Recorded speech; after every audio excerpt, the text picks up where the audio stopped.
Well, colleagues, that is us resuming, and we're resuming on Group 10, Interest Committees of Qualifications Scotland. I call Amendment 155 in the name of Ross Greer, grouped with amendments as shown in the groupings.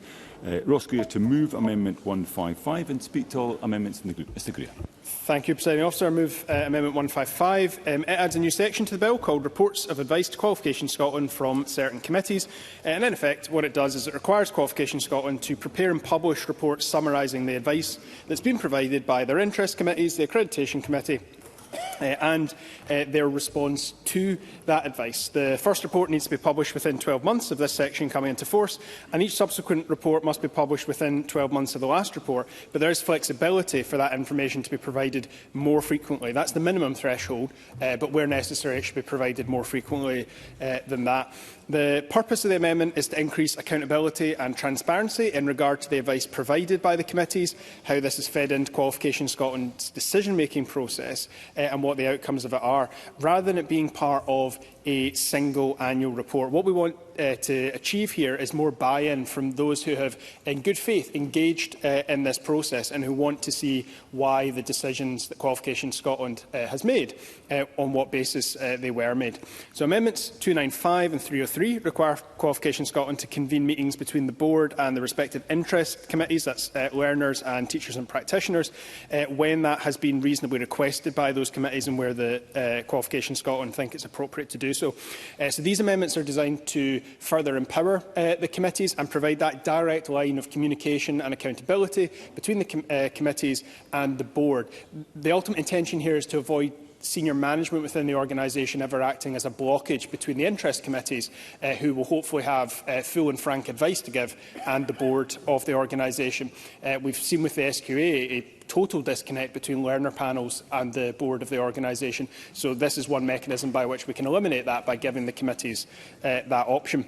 297 ensures that teachers in training are represented on the relevant interest committee. I'd like to thank Peter Bain and School Leaders Scotland in particular for suggesting that one to me. They made a very compelling case for the very particular perspective that those in teacher training can provide, and how it would be valuable to make sure there's a space for them. And on that point, happy to take the intervention. Martin Whitfield. I'm very grateful to Ross Greer for giving way on that point. It is indeed on that point about how we are going to, or how it should be defined as in teacher training, given we have 4-year degree courses, we have 1-year courses, and then we have a period of training as a probationary teacher, and then ongoing training as they go through the early periods of life.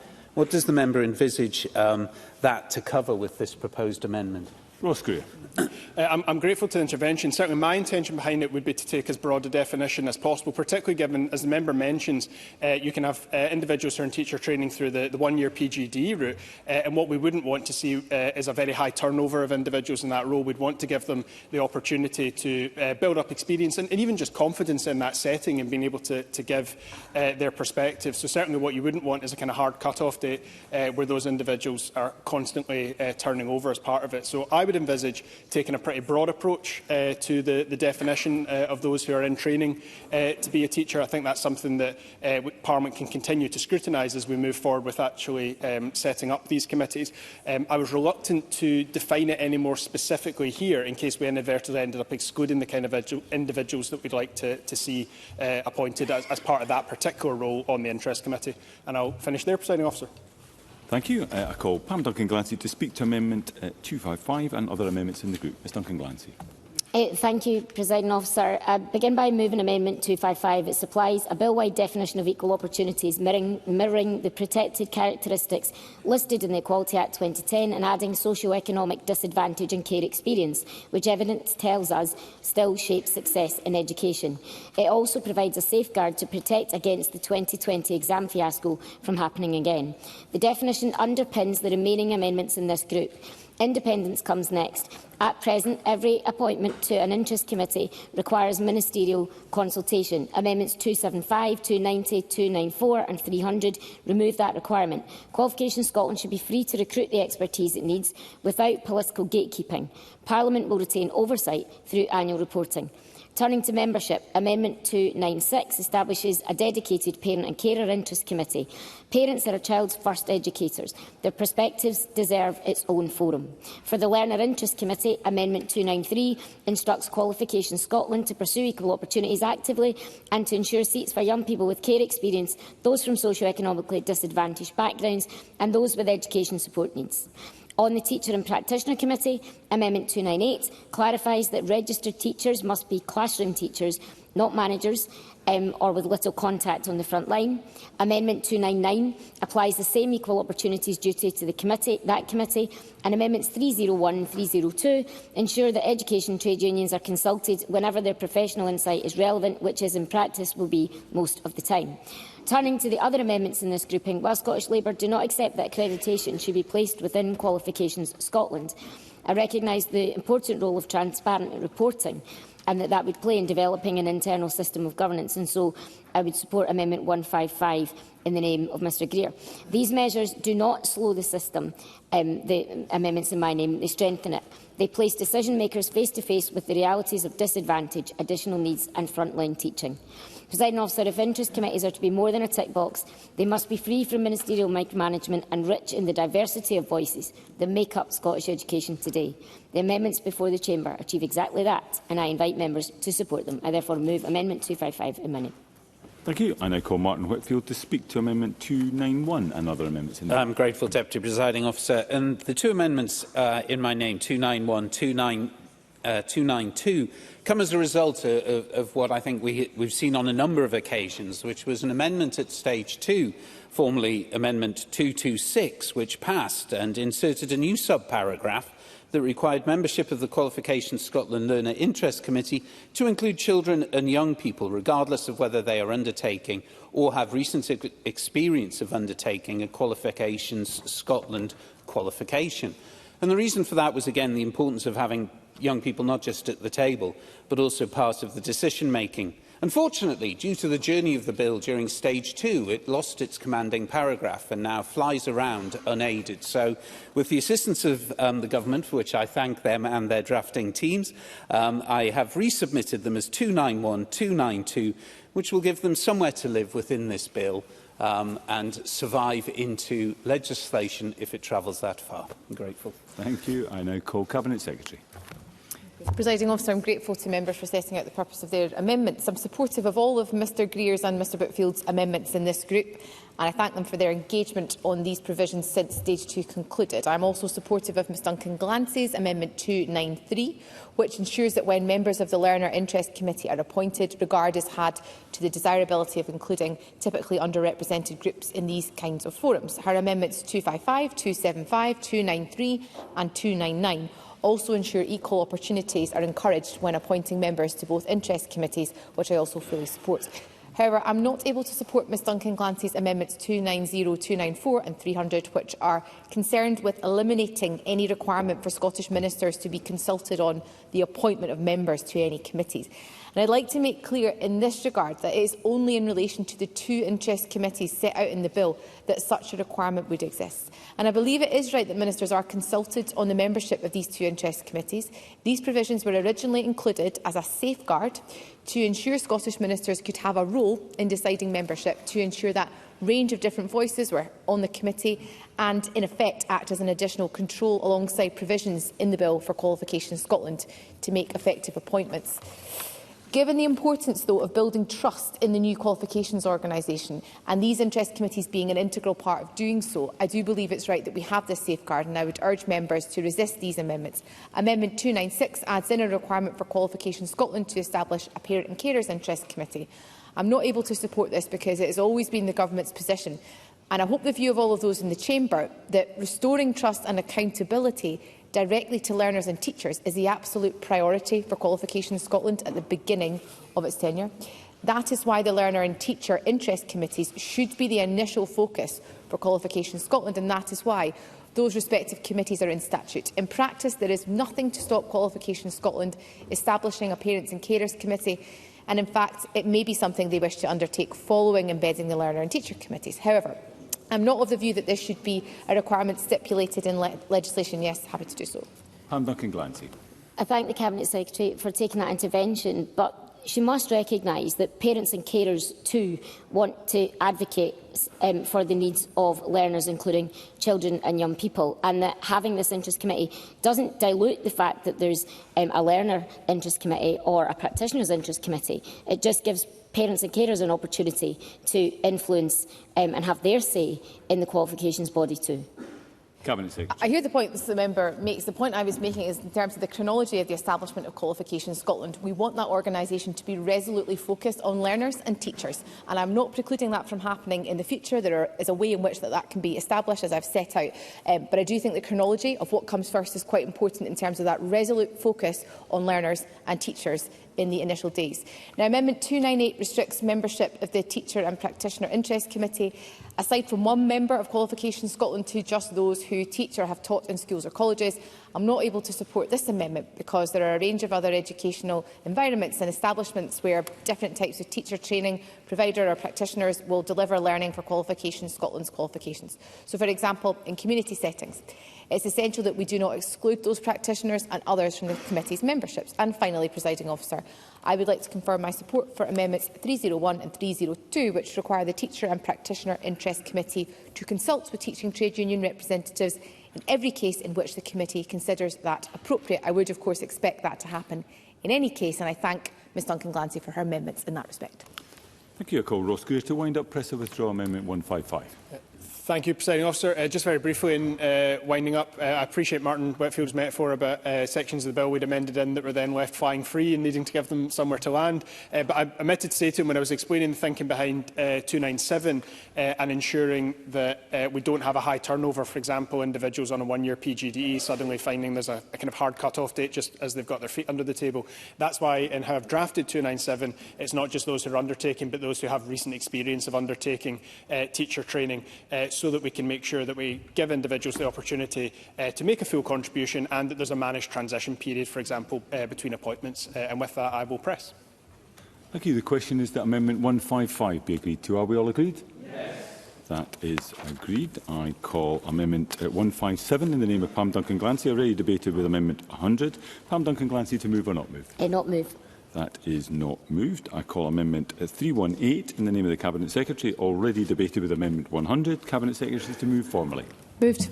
Question is that Amendment 318 be agreed. Are we all agreed? Yes. That is agreed. I call Amendment 158 in the name of Pam Duncan Glancy, already debated with Amendment 98. And I'd remind members that if Amendment 158 is agreed, I cannot call Amendment 159 due to a preemption. Pam Duncan Glancy to move or not move? Not move. That is not moved. I call Amendment 159 in the name of Pam Duncan Glancy, already debated with Amendment 98. Pam Duncan Glancy to move or not move? Not move. That is not moved. I call Amendment 160 in the name of Pam Duncan Glancy, already debated with Amendment 152. Pam Duncan Glancy to move or not move? Move. Question is that Amendment 160 be agreed to. Are we all agreed? Yes. Parliament is not agreed. There will be a division and members should cast their votes now.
And the vote is now closed.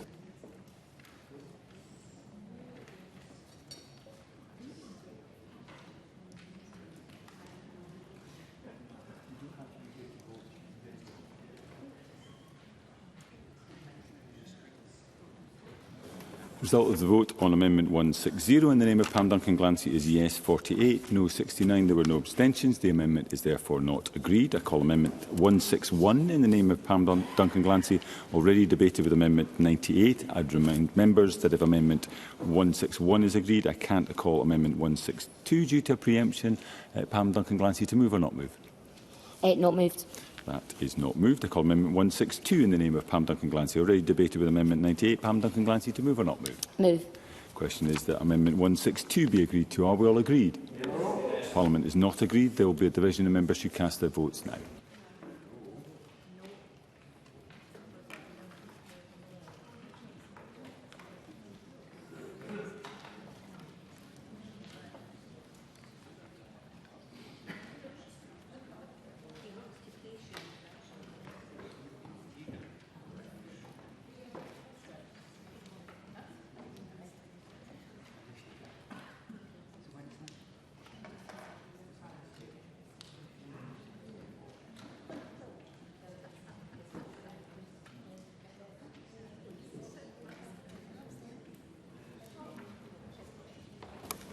And that is the vote closed. Point of order, Jackie Bailey. Thank you, Presiding Officer. Unfortunately, I couldn't connect to the digital voting platform. I would have voted yes. Thank you, Ms Bailey. I'll make sure that is recorded. Point of order, Shirley-Ann Somerville. Thank you, Presiding Officer. My app wouldn't connect. I would have voted no. Thank you. I will make sure that vote is recorded.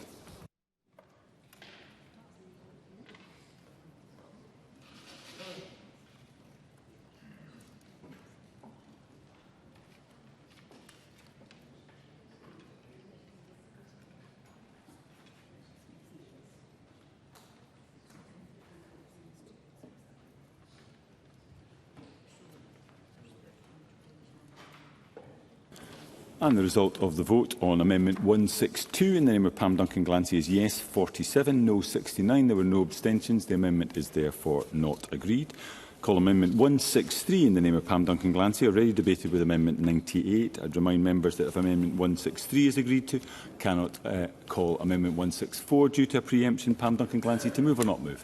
Not moved. That is not moved. I call Amendment 164 in the name of Pam Duncan-Glancy, already debated with Amendment 98. Pam Duncan-Glancy, to move or not move? Moved. Question is that Amendment 164 be agreed to. Are we all agreed? Yes. Parliament's not agreed. There will be a division and members should cast their votes now.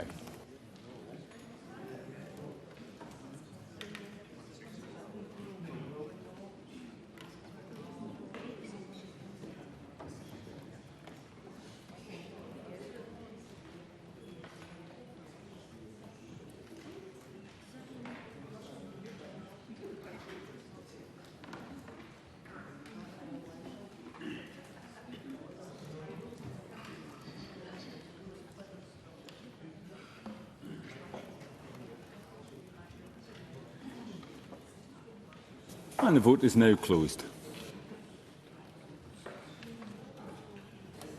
Point of order, Richard Leonard. Deputy Presiding Officer, my app wouldn't work. I would have voted yes. Thank you, Mr Leonard. I'll make sure that vote is recorded. Point of order, Liz Smith. Same for me, and I would have voted no. Thank you, Ms Smith. I'll make sure that vote is recorded.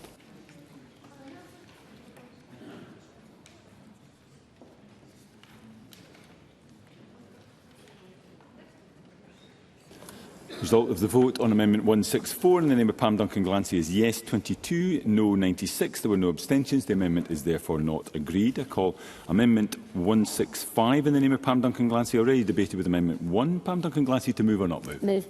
Question is Amendment 165 be agreed to. Are we all agreed? Yes. That is agreed. I call Amendment 166 in the name of Pam Duncan-Glancy, already debated with Amendment 1. Pam Duncan-Glancy, to move or not move? Move. Question is that Amendment 166 be agreed to. Are we all agreed? That is agreed. I call Amendment 167 in the name of Pam Duncan-Glancy, already debated with Amendment 1. Pam Duncan-Glancy, to move or not move? Moved. Question is that Amendment 167 be agreed to. Are we all agreed? Yes. That is agreed. I call Amendment 168 in the name of Pam Duncan-Glancy, already debated with Amendment 1. Pam Duncan-Glancy, to move or not move? Not moved, Presiding Officer. That is not moved. I call Amendment 169 in the name of Willie Rennie, already debated with Amendment 98. Willie Rennie, to move or not move? Moved.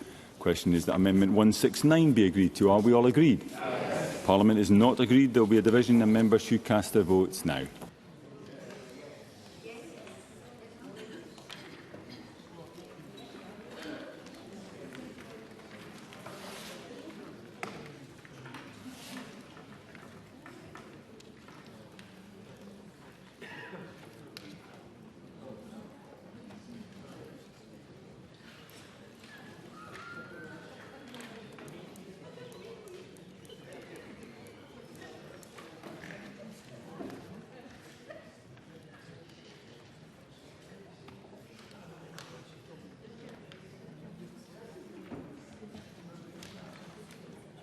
And the vote is now closed.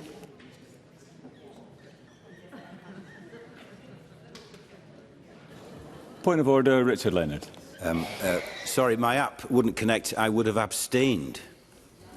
Thank you, Mr Leonard. I'll make sure that vote is recorded.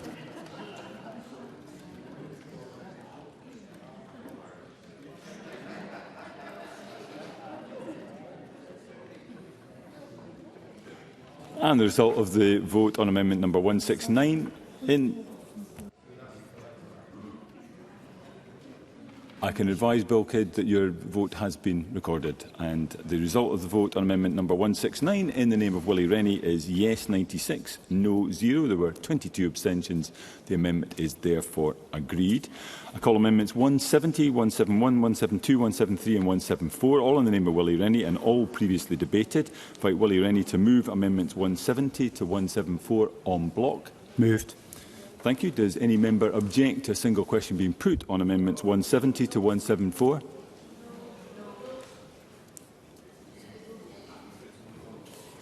Happy to move it en bloc, in which case the question is that amendments 170 to 174 be agreed to. Are we all agreed? Yes. Parliament is not agreed. There will be a division in members who cast their votes now.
Vote is now closed. Point of order, Brian Whittle.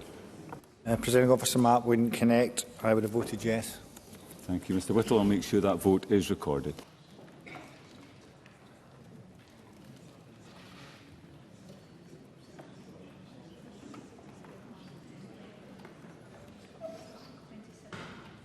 The result of the vote on amendments 170 to 174 in the name of Willie Rennie are yes 96, no 22. There were no abstentions. The amendments are therefore agreed. I call amendment 175, 176, 177, 178 in the name of Willie Rennie and all previously debated. Willie Rennie to move amendments 175 to 178 en bloc.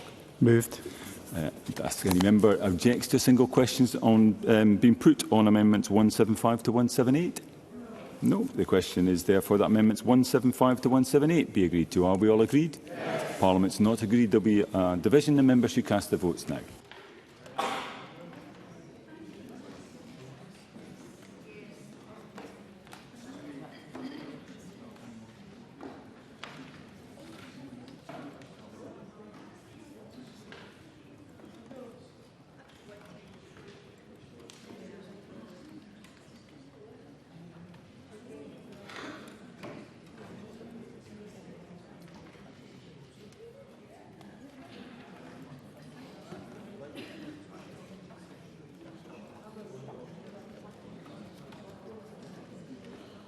And the amendment, the vote is now closed.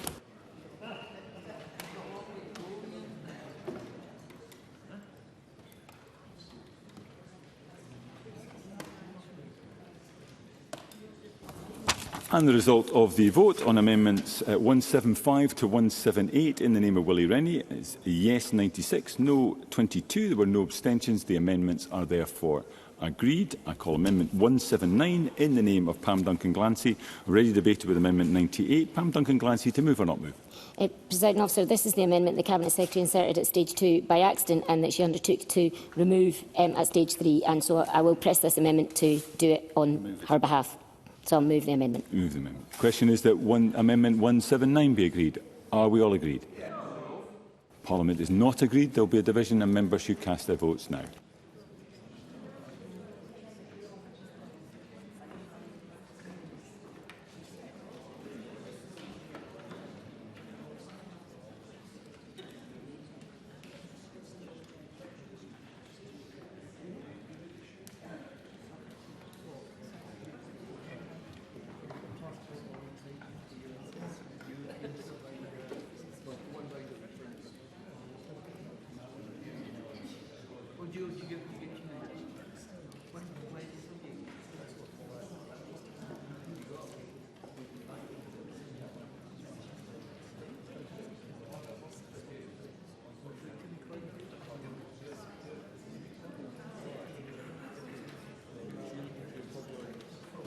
And the vote is now closed.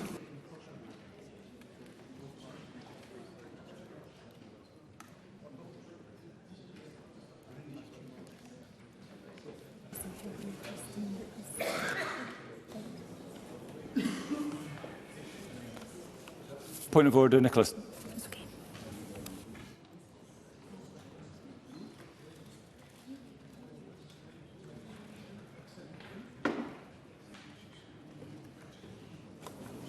The result of the vote on Amendment 179 in the name of Pam Duncan-Glancy is yes 22, no 95. There were no abstentions. The amendment is therefore not agreed. We move to Group 11, Curriculum Scotland. I call Amendment 6 in the name of Pam Duncan-Glancy. Group with amendments as shown in the groupings. I point out that if Amendment 251, previously debated in Group 2, Accreditation and Quality Assurance of Qualifications, is agreed, I cannot call Amendment 254. Pam Duncan-Glancy to move Amendment 6 and speak to all other amendments in the group. Ms Duncan-Glancy. Thank you, Presiding Officer. Colleagues will recall that every review placed before us, the OECD study, Professor Muir's report and our own Stage 1 evidence in committee, made the same diagnosis of the problem that we face in Scotland's education system today. Curriculum accreditation and improvement are spread across too many bodies that do not always speak to each other and are incoherent. The amendments in this group propose a remedy to this. Curriculum Scotland, a single arm's-length organisation that will steer what is taught, guarantee the standard of certificates that flow from that teaching and drive the continuous improvement of both. Amendments 6 and 7 establish the body. Amendments 180 to 192, 250, 254, 256, 262, 264 and 312 give it its powers, governance and reporting duties.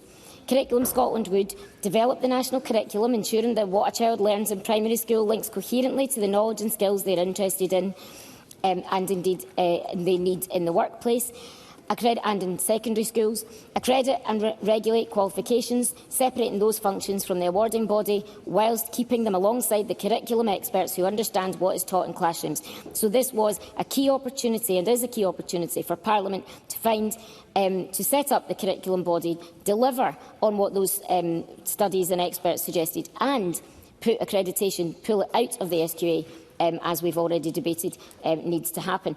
Reports annually to Parliament is another duty of Curriculum Scotland. It will report on standards, coherence and cost, and it will give the Chamber the transparency it is requested at every stage of scrutiny. Funding and reporting routes mirror those already approved for Qualification Scotland and the Chief Inspector, giving Parliament annual sight of plans, performance and spending. Some have suggested that we should leave accreditation, of course, as we've heard, where it is for now, and I'd ask Ministers instead to conduct another review. I don't share that view, as members know. I won't reiterate it here. But the Chamber has another opportunity to reject that there is a further review. No substitute for decisive action without moving the accreditation function from Scottish Qualifications Authority. Placing it in Curriculum Scotland would achieve independence. A review merely promises to think about independence another time. Learners sitting exams next year deserve certainty now. And colleagues may ask the question, does this add cost? And I've heard members across the chamber talk about the setting up of a body. It does not. Curriculum Scotland is built on the resources that could currently sit in Education Scotland's Curriculum Directorate, and the existing accreditation team could move over. So those staff would move, the budget would move with them. And had this bill had the opportunity to address some of the concerns members and experts have around Education Scotland's functions, then we could have looked at that. But because of the bill's scope, and I'm told because it's an extension of government rather than, as it should be, an independent body developing curriculum, it was unable to do that. So that's why my proposals are to set up Curriculum Scotland. And finally, members may also say, why legislate for this now? Well, the evidence is already before us. The OECD concluded that Curriculum for Excellence lacked a clear national steward. Professor Muir recommended an agency with precisely these functions, and the committee endorsed that direction of travel, and I'm happy to take the intervention. Briggs. Could we have Mr Briggs? Oh. Boy error. Thank you, Deputy Presiding Officer. It's been a long day. I do admire what the members tried to achieve, but would she not accept that this would really need a standalone bill to set up a new organisation, not adding it on, and that's why we can't support these amendments? I thank the member for taking that intervention, and I've been assured by others that all of the functions and all of the associated aspects of setting the organisation up and moving staff as and where necessary, including make sure trade unions are absolutely front and centre of all of that, moving finances with it, creating committees and organisational capacity and governance that make sure that all of the reporting functions that we've discussed for the other bodies in the bill and elsewhere are part of it. It's not the neatest opportunity to do this, but it is the only opportunity that we face. The government didn't do this in their reform bill. They didn't give effect to this part of those recommendations. And as a result, we've seen a situation where we know that the government had little answer to the question on independent scrutiny of qualifications. And so it's not a neat solution, but it is a solution, and it's one of 3 solutions that I've offered Parliament today. I'd like to have the members' support for this, but hopefully the member can see it in himself to support the other opportunities that the bill that our amendments have.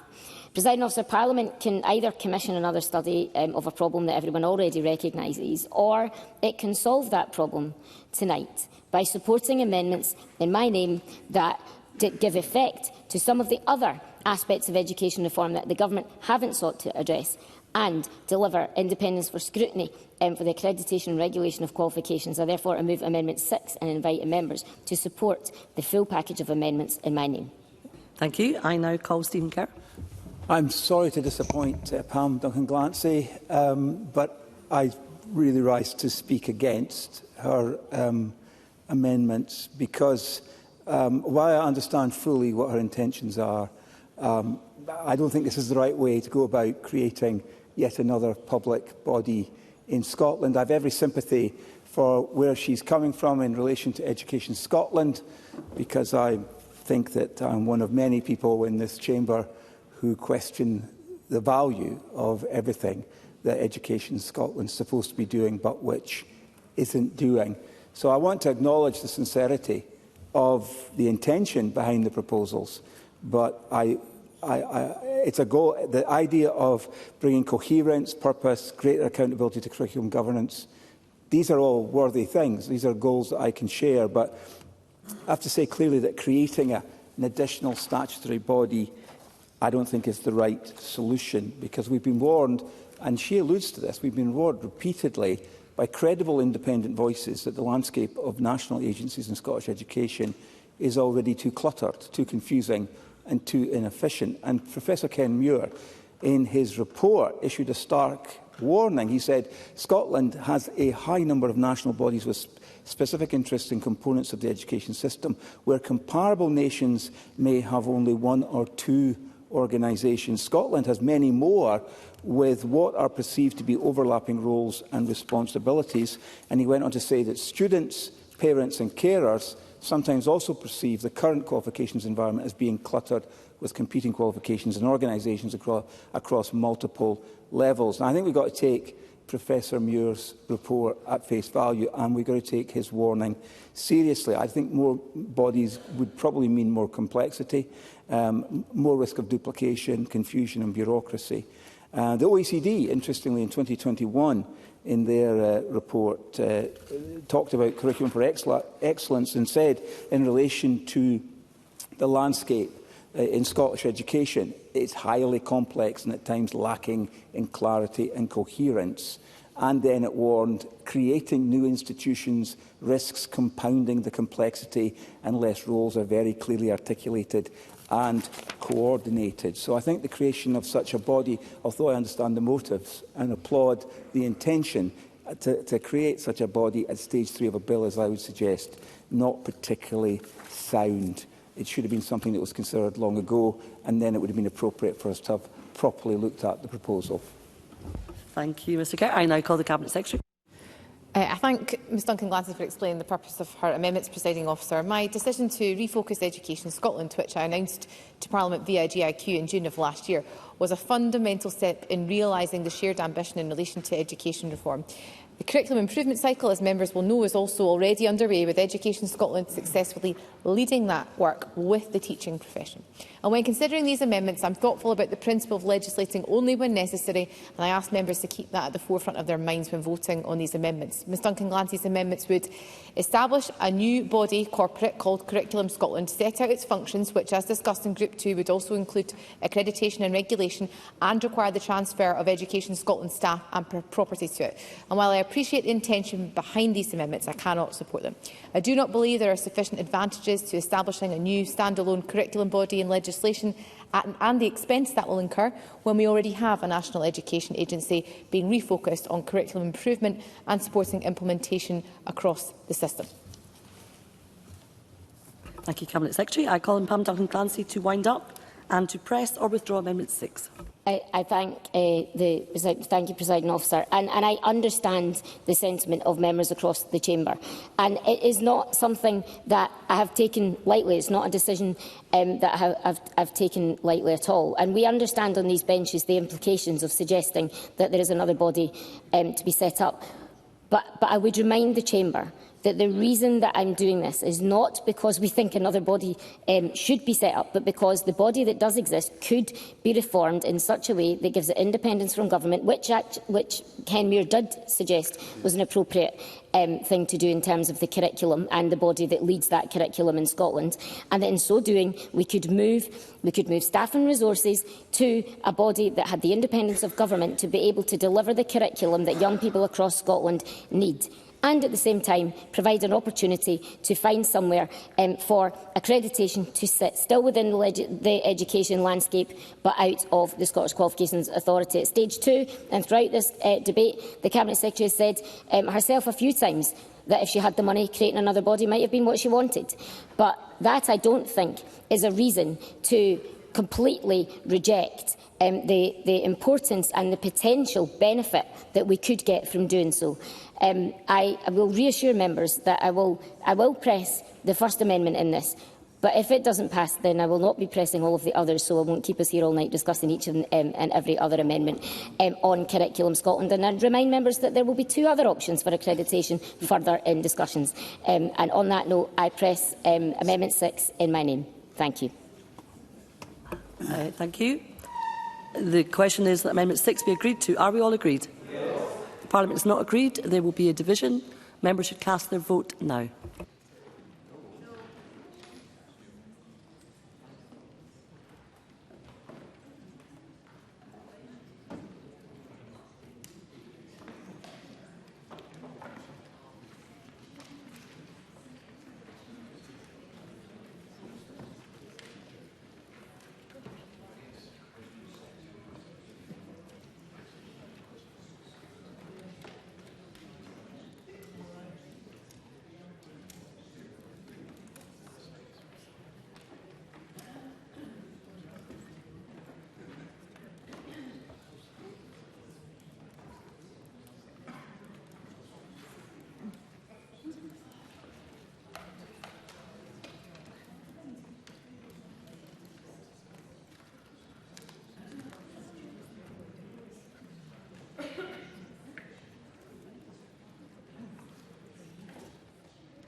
The vote is now closed.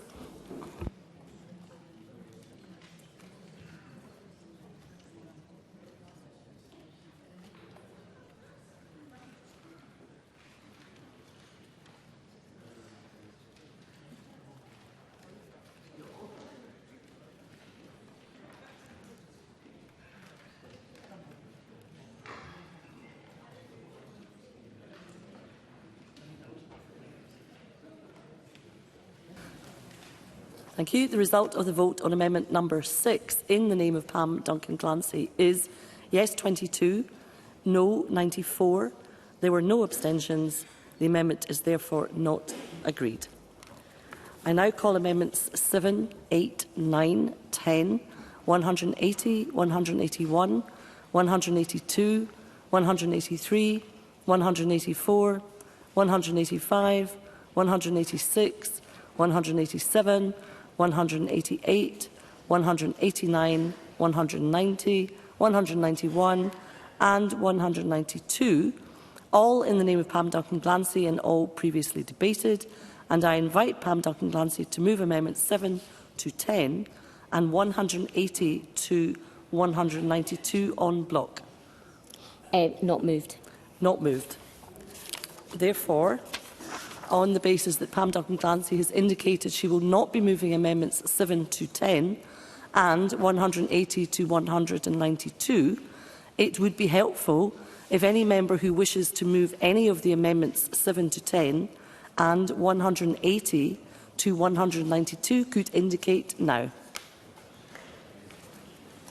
No member has indicated that they wish to do so.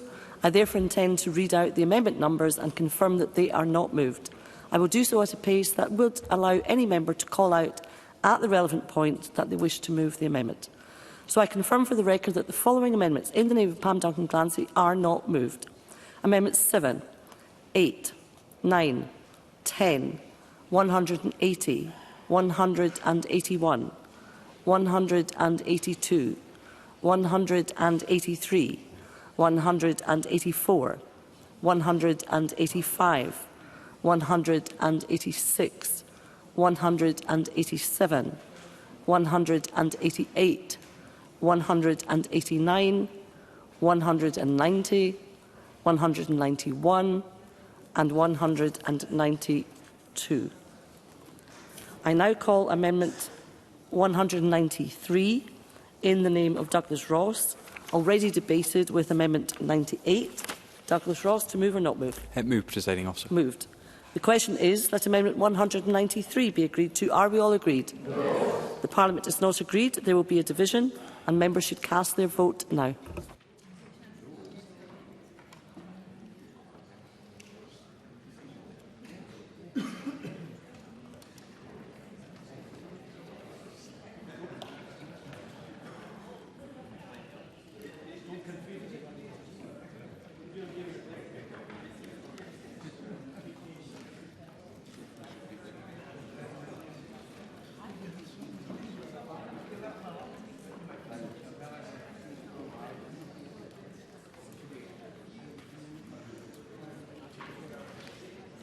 That is the vote closed.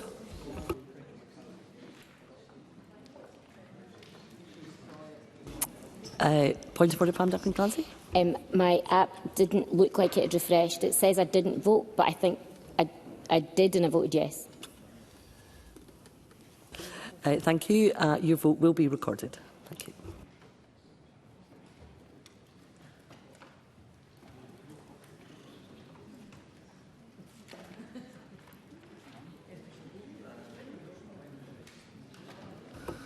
The result of the vote on amendment number 193 in the name of Douglas Ross is yes 49, no 69. There were no abstentions. The amendment is therefore not agreed. I call amendment 194 in the name of Douglas Ross, already debated with amendment 98. Douglas Ross, to move or not move? Not moved. Not moved. I now call amendment 195 in the name of Douglas Ross, already debated with amendment 98. Douglas Ross, to move or not move? Not moved. Not moved. And I call amendment 196 in the name of Douglas Ross, already debated with amendment 98. Douglas Ross, to move or not move? Not moved, Presiding Not Officer. moved. We now turn to Group 12.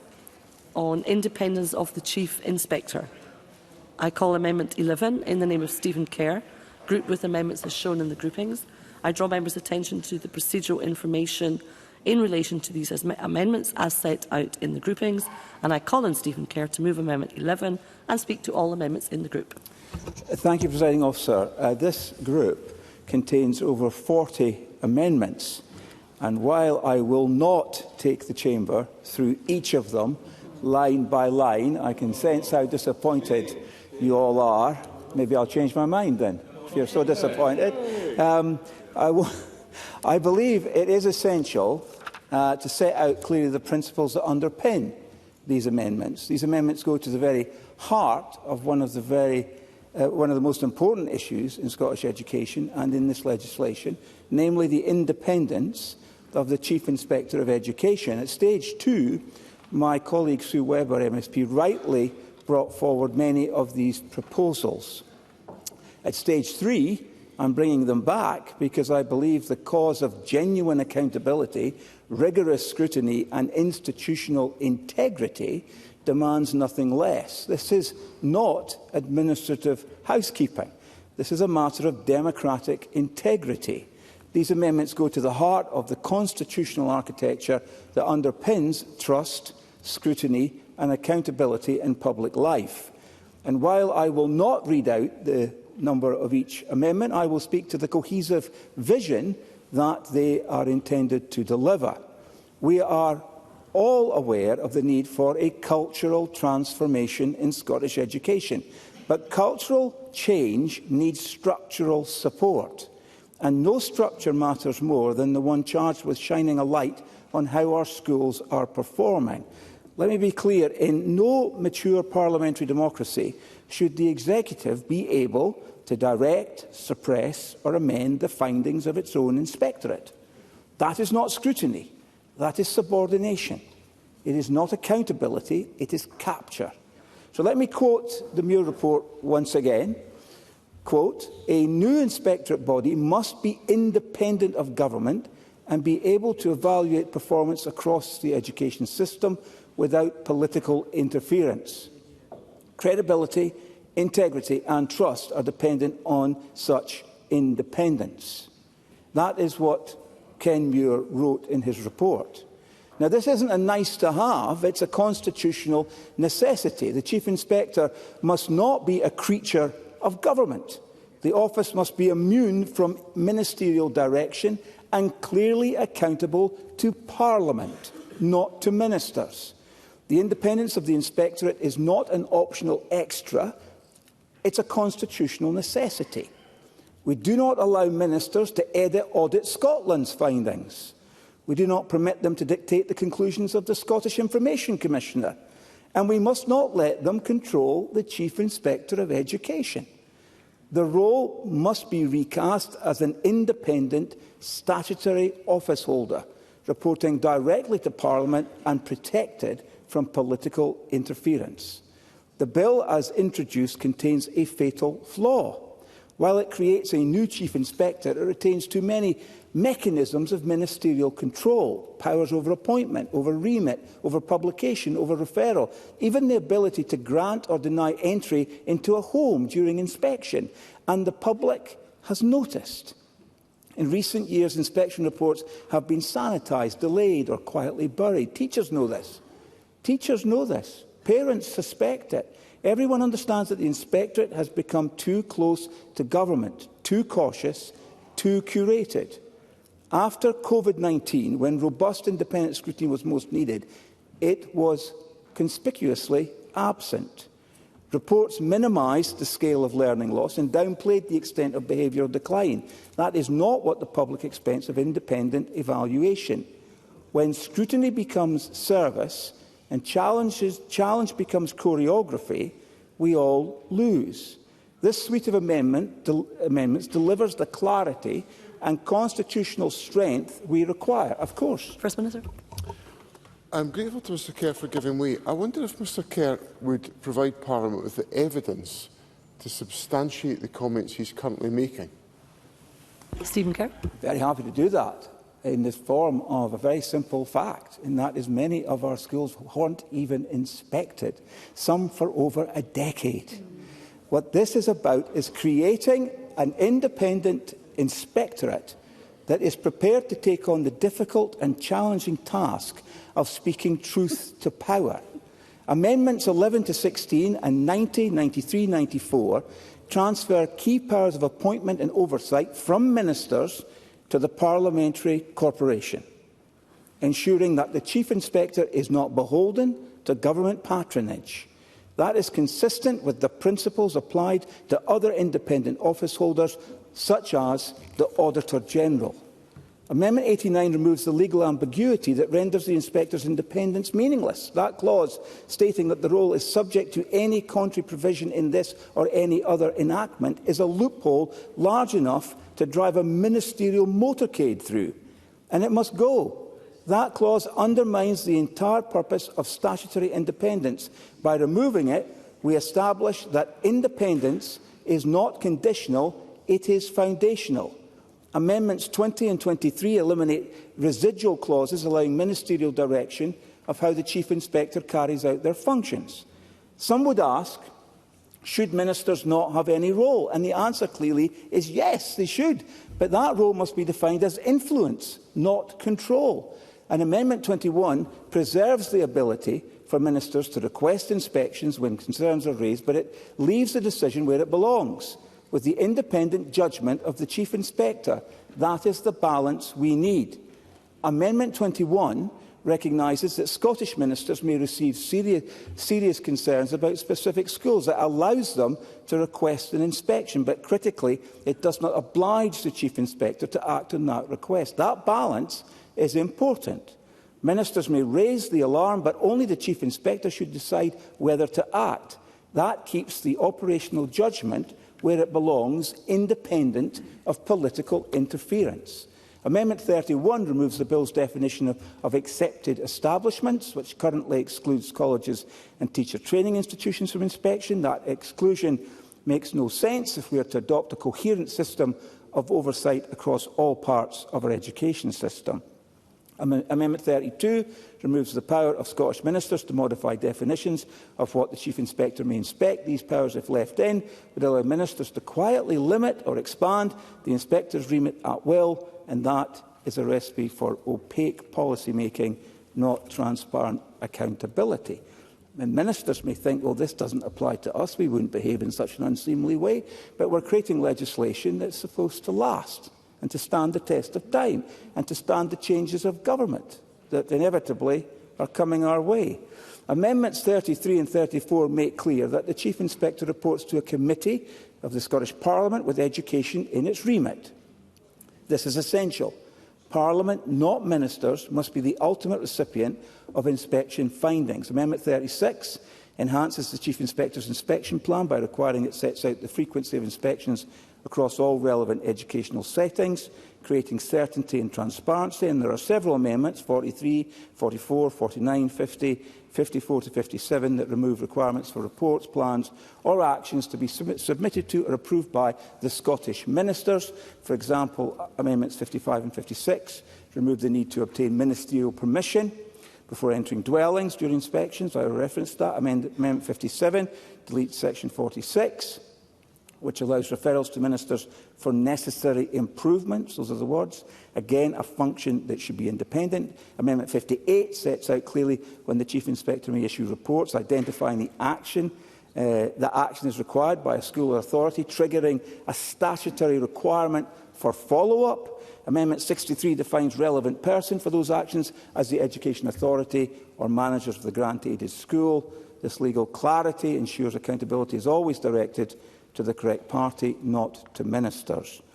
The OECD report that I've referenced a few times this afternoon, which was commissioned by the Scottish Government itself, delivered a sobering verdict.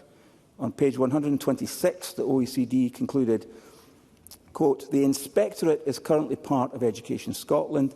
The need for greater assurance that national aspirations were being delivered for all children and young people was clearly evident in discussions with the OECD review team. Scotland should develop strategic distance from other organisations and agencies supporting schools that give stakeholders, the public and the political system confidence in its independence and rigour. It went further, I quote, "As a national agency, an inspectorate is a key policy tool for consistency and comparability across federated or devolved systems." Went on to report other countries, Ireland, the Netherlands, New Zealand, have endowed their inspectorates with statutory independence. Scotland must do the same, and half measures will not suffice.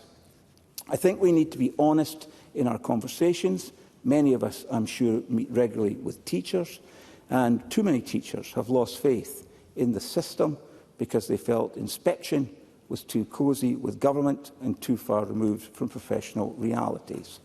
These amendments are not about punishing ministers.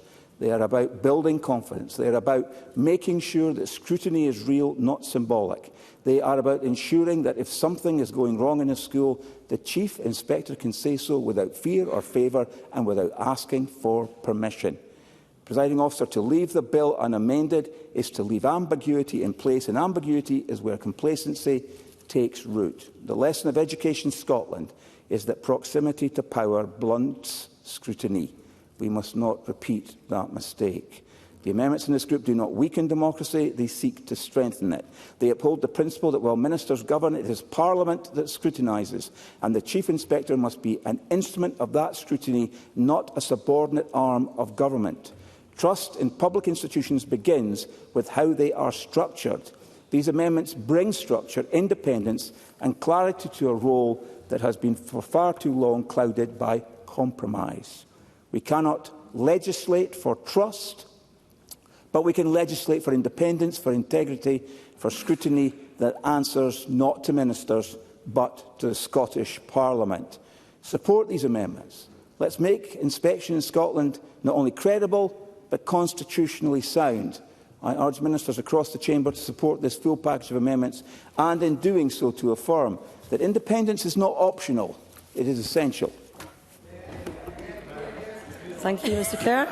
I call Pam Duncan-Glancy to speak to Amendment 198 and other amendments in the group. Thank you, Presiding Officer.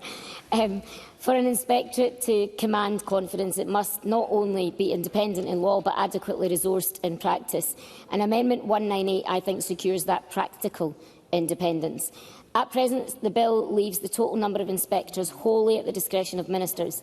Amendment 198 would require ministers, when deciding that number, to do two things. First, consult the Chief Inspector.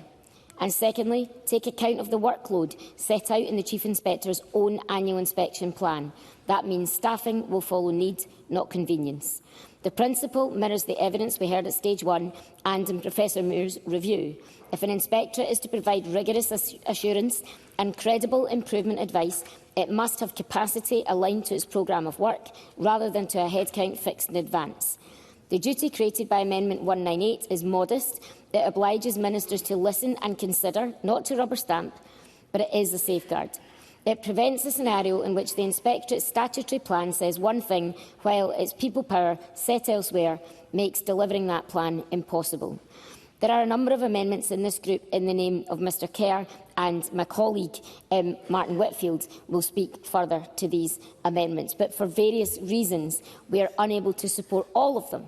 But we can support Amendment 21 in the name of Mr Kerr. Presiding Officer, credibility absolutely depends on capability, and Amendment 198 doesn't allow the Chief Inspector to decide alone how many staff they need. It allows them to influence the government's direction on that, and that, I think, is crucial so that the Inspectorate can do its job with the resources backed up to do it properly. Thank you, Presiding Officer. Thank you. I now call Martin Whitfield. I'm very grateful, Deputy. I'm very grateful, Deputy Presiding Officer. And it's a pleasure to speak in this section, but to echo Mr Kerr's earlier contribution, I'm profoundly disappointed I'm going to be unable to support most of his amendments in the section, and I do so because he has talked about the profound importance of this bill and of education to Scotland, to the people of Scotland, and indeed its future. And this is a seminal moment, certainly for this session, with regards to an education bill. But he's also talked about the separation of powers. And this is where I am challenged with the amendments that he's brought forward. They are, if I can group them, a set that wish to involve the corporate body of this Parliament, and also a set that wish to instil upon a committee of this Parliament responsibilities. And I think, with the greatest respect to Mr Kerr, who's moving these amendments, we need to look at the separation of power and take it one step higher.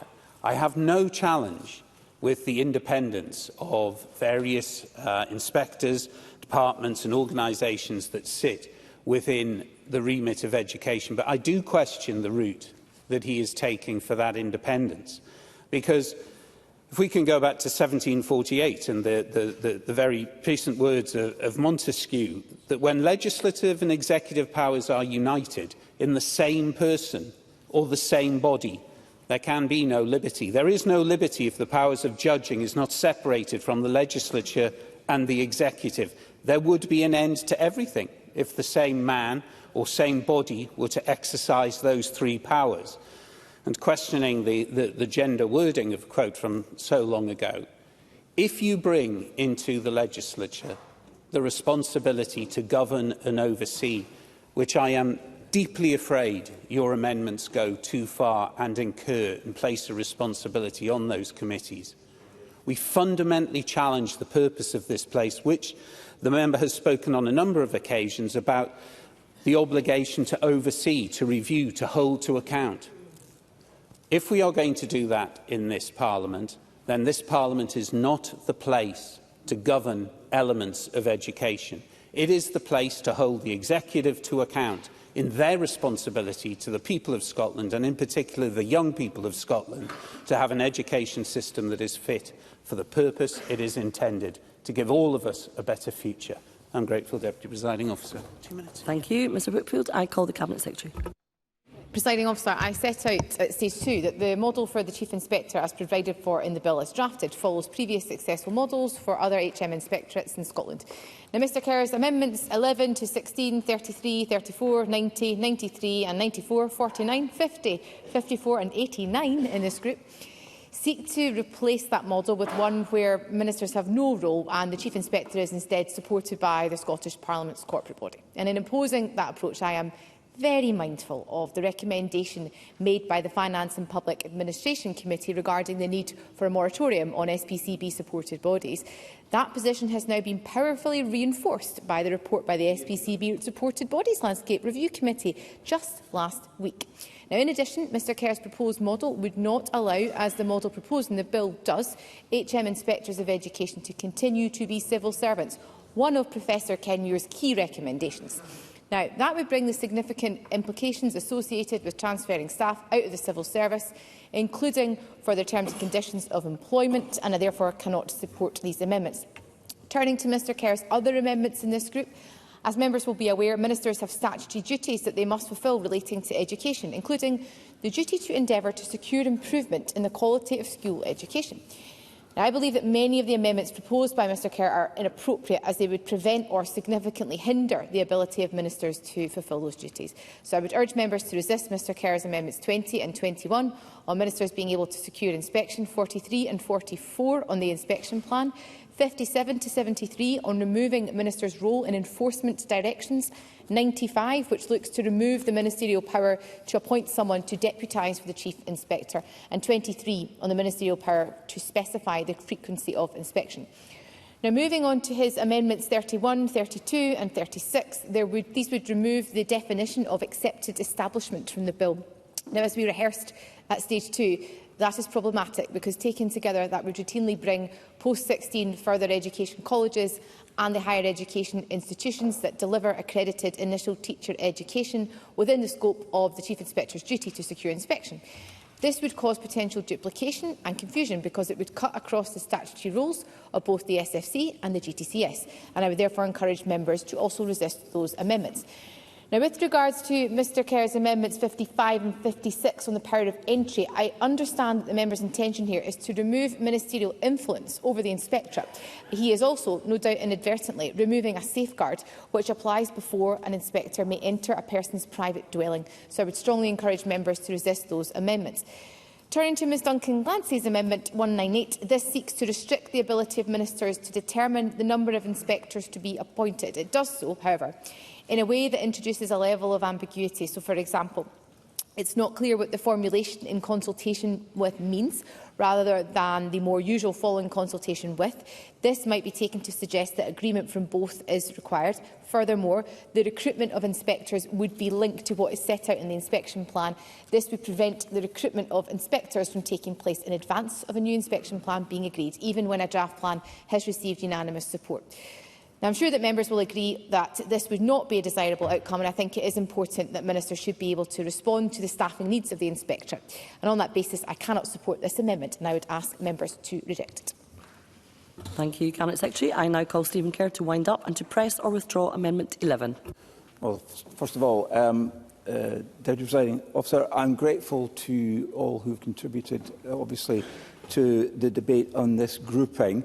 I was particularly impressed that so many SNP MSPs were listening to my final comments of my speech. There must be a triggering word in there somewhere. I'll have to try and find out what it is. But I do struggle with the idea that somehow I'm creating some kind of anomalous sort of role, because at the end of the day, the Auditor General and Audit Scotland, who act independently and whose activities range across a whole widespread range of different activities that involve public funds, with the Auditor General regularly appearing before the Audit Committee, I struggle to understand why, in his role of helping us as parliamentarians scrutinise the work of the government, why the Chief Inspector of Education would be any different in that respect, providing this Parliament, as we will come on to discuss reports in a future grouping, this Parliament with information that would allow us to have a fuller and deeper scrutiny of the very thing that the Cabinet Secretary says that my amendments would seek to hinder, namely the responsibilities that I acknowledge rest on the shoulders of ministers in respect to the discharge of ministerial duties towards the education system and the performance of education in Scotland. So I struggle with that idea. But, Deputy Presiding Officer, I will seek to move Amendment 11, but I give advance notice if that is unsuccessful, then I will not be pressing any of the other amendments in this group. Thank you, Mr Kerr. The question is, does Amendment 11 be agreed to? Are we all agreed? No. The Parliament is not agreed. There will be a division, and members should cast their vote now.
The vote is now closed.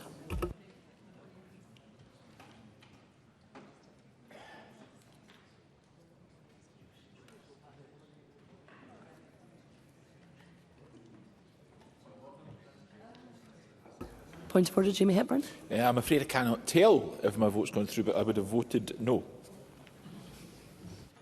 Thank you, Mr Hepburn. Your vote was in fact recorded. Oh. Point of order, Craig Hoy.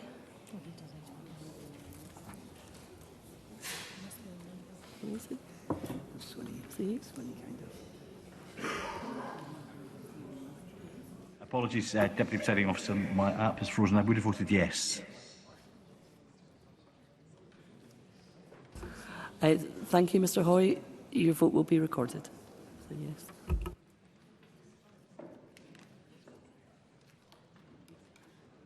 The result of the vote on amendment number 11 in the name of Stephen Kerr is yes 28, no 90. There were no abstentions. The amendment is therefore not agreed. I call amendment 197 in the name of Pam Duncan-Glancy, already debated with amendment 98. Pam Duncan-Glancy to move or not move? Move, Presiding Officer. Moved. The question is that amendment 197 be agreed to. Are we all agreed? Yes. The Parliament is not agreed. There will be a division and members should cast their vote now.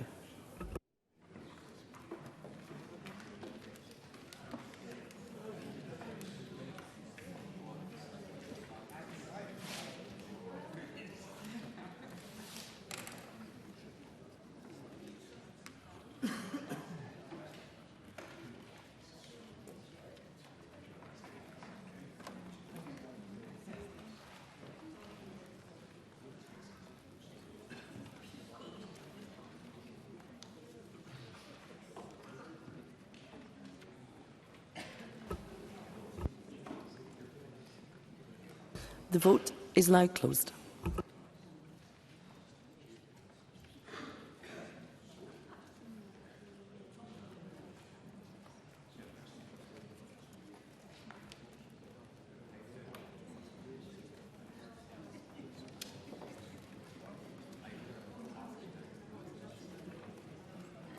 The result of the vote on amendment number 197 in the name of Pam Duncan-Glancy is yes 48, no 68. There were no abstentions. The amendment is therefore not agreed. I call amendment 12 in the name of Stephen Kerr, already debated with amendment 11. Stephen Kerr to move or not move? Not moved. Not moved. I call amendment 13 in the name of Stephen Kerr, already debated with amendment 11. And I remind members that if amendment 13 is agreed to, I cannot call amendment 198 by way of preemption. Stephen Kerr to move or not move? Not moved. Not moved. I call amendment 198 in the name of Pam Duncan-Glancy, already debated with amendment 11. Pam Duncan-Glancy to move or not move? Moved. Moved. The question is that amendment 198 be agreed to. Are we all agreed? No. The Parliament is not agreed. There will be a division and members should cast their vote now.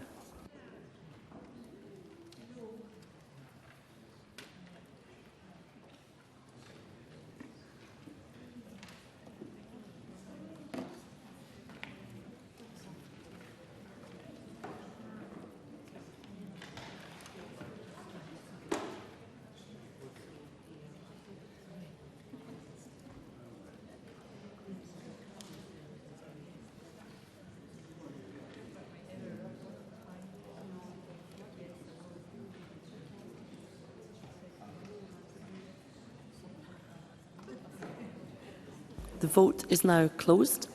Point of order, Brian Whittle. Presiding Officer, my app wouldn't connect. I would have voted yes. Thank you, Mr Whittle. Your vote will be recorded. Point of order, Nicola Sturgeon. App wouldn't connect. I would have voted no. Thank you, Ms Sturgeon. Your vote will be recorded.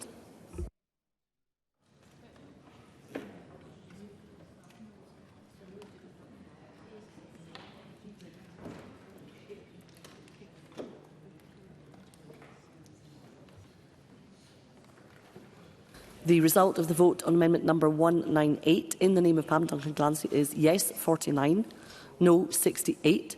There were no abstentions. The amendment is therefore not agreed. I call amendment 14 in the name of Stephen Kerr, already debated with amendment 11. Stephen Kerr to move or not move? Not moved. Not moved. I call amendment 15 in the name of Stephen Kerr, already debated with amendment 11. Stephen Kerr to move or not move? Not moved. Not moved. I call amendment 16 in the name of Stephen Kerr, already debated with amendment 11. Stephen Kerr to move or not move? Not moved. Not moved. I call amendment 199 in the name of Pam Duncan-Glancy, already debated with amendment 98. Pam Duncan-Glancy to move or not move?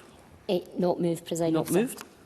I call Amendment 200 in the name of Pam Duncan-Glancy, already debated with Amendment 98. Pam Duncan-Glancy to move or not move? Not moved. Not moved. We now turn to Group 13 on purpose of inspection. I call Amendment 17 in the name of the Cabinet Secretary, grouped with Amendments 18, 25, 45 and 80. I point out that if Amendment 23, previously debated in Group 12 on independence of the Chief Inspector, is agreed to, I cannot call Amendment 25 by way of preemption, and I call on the Cabinet Secretary to move Amendment 17 and to speak to all amendments in the group. Presiding Officer, I welcome the shared agreement, including in the committee Stage 1 report, that the purpose of inspection should be set out in the bill. In the interest of building consensus, I agreed at Stage 2 not to press my amendments and to work with other members in advance of Stage 3 to develop a shared purpose for inspection with as broad support as possible. And I therefore am very pleased that, working in particular with Ms Duncan-Glancy, we've been able to bring forward Amendment 17 in my name, along with Amendments 25 and 80, which are consequential to it. Now, I'd like to put on record my thanks to Ms Duncan-Glancy and the staff in her office who helped to facilitate this. Critically, Amendment 17 acknowledges the purpose of providing assurance to the public about the quality of education being provided in our educational establishments. It also, though, addresses a concern raised at Stage 2 by the EIS that the purpose of inspection should include holding institutions, not individual teachers, to account, which is made clear in Amendment 17. So I would therefore urge members to support these amendments today. Turning to Mr Kerr's amendments, my concerns with these, which he has brought back following Stage 2, are that they remain overly prescriptive. Including amendments of this nature in legislation makes it very difficult for the new Chief Inspector to develop their role organically, and importantly, it would also limit their ability to respond to the changing needs of our education system over time. And at Stage 2, I noted in response to Mr Kerr's amendments, I believe that it is significant that when Professor Muir gave evidence to the committee, he expressed some concern that the Inspectorate could become dominated by reporting, which is a risk I believe these amendments exacerbate. Now, Professor Donaldson also highlighted the risk of flexibility for the Chief Inspector in overly focusing on its reporting role. Additionally, Amendments 18 and 45 would prevent thematic inspections from being possible, as it would require every matter listed in Amendment 18 to be covered in each inspection and inspection report. And if accepted, those amendments really do risk hindering the Chief Inspector's flexibility and also weakening the independence of inspection and reporting in our education system. So I would urge Mr Kerr not to move these amendments, and if they are moved, I would ask members not to support them. I move Amendment 17. Thank you, Cabinet Secretary. I call Stephen Kerr to speak to Amendment 18 and other amendments in the group. Thank you, Deputy Presiding Officer. Amendments 18 and 45 seek to reshape the purpose of school inspections in Scotland to ensure underlying issues within schools are identified and worrying trends are not ignored. I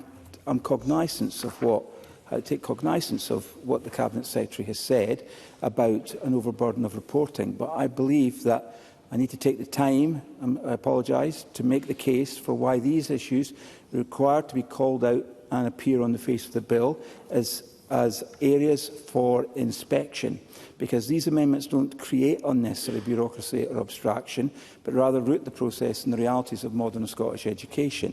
These amendments outline key areas for mandatory assessment that reflect the experience of staff, pupils and parents, and each element is proposed not as a technicality but as an educational necessity. And we must begin where the crisis is most acute, in school discipline. That's Part A of the Amendment 18. It's agreed, I think, by every member of this Parliament that there is a discipline issue in Scottish schools. The NASUWT Scotland survey for March 2025 found that 83% of teachers reported more pupils physically violent or abusive in the past year. 8 in 10 had been threatened with a weapon. And over a third, 37%, were actually assaulted by pupils in 12 months. Nearly 90% experienced verbal abuse, some swearing and threats to racist or sexist insults. Now, the Scottish Government's Behaviour in Scottish Schools Survey 2023 reported that incidents of violence, aggression, disruption have risen significantly in recent years. In fact, 35.8% of Scottish 15-year-olds told PISA 2022 researchers that they'd witnessed a physical fight at school, double the OECD average. What is particularly alarming is the increased vulnerability of female teachers. Teachers have described being groped, sexually harassed and physically intimidated. The Cabinet Secretary is fully aware that female teachers feel at least safe, yet the response has been to issue vague recommendations without investment or statutory backing to make a difference. Given this reality, we must call into question the implementation of discipline policies. Under Scotland's new National Action Plan on Relationships and Behaviour, which was launched in August 2024, every school should have a clear behaviour policy that is followed by all.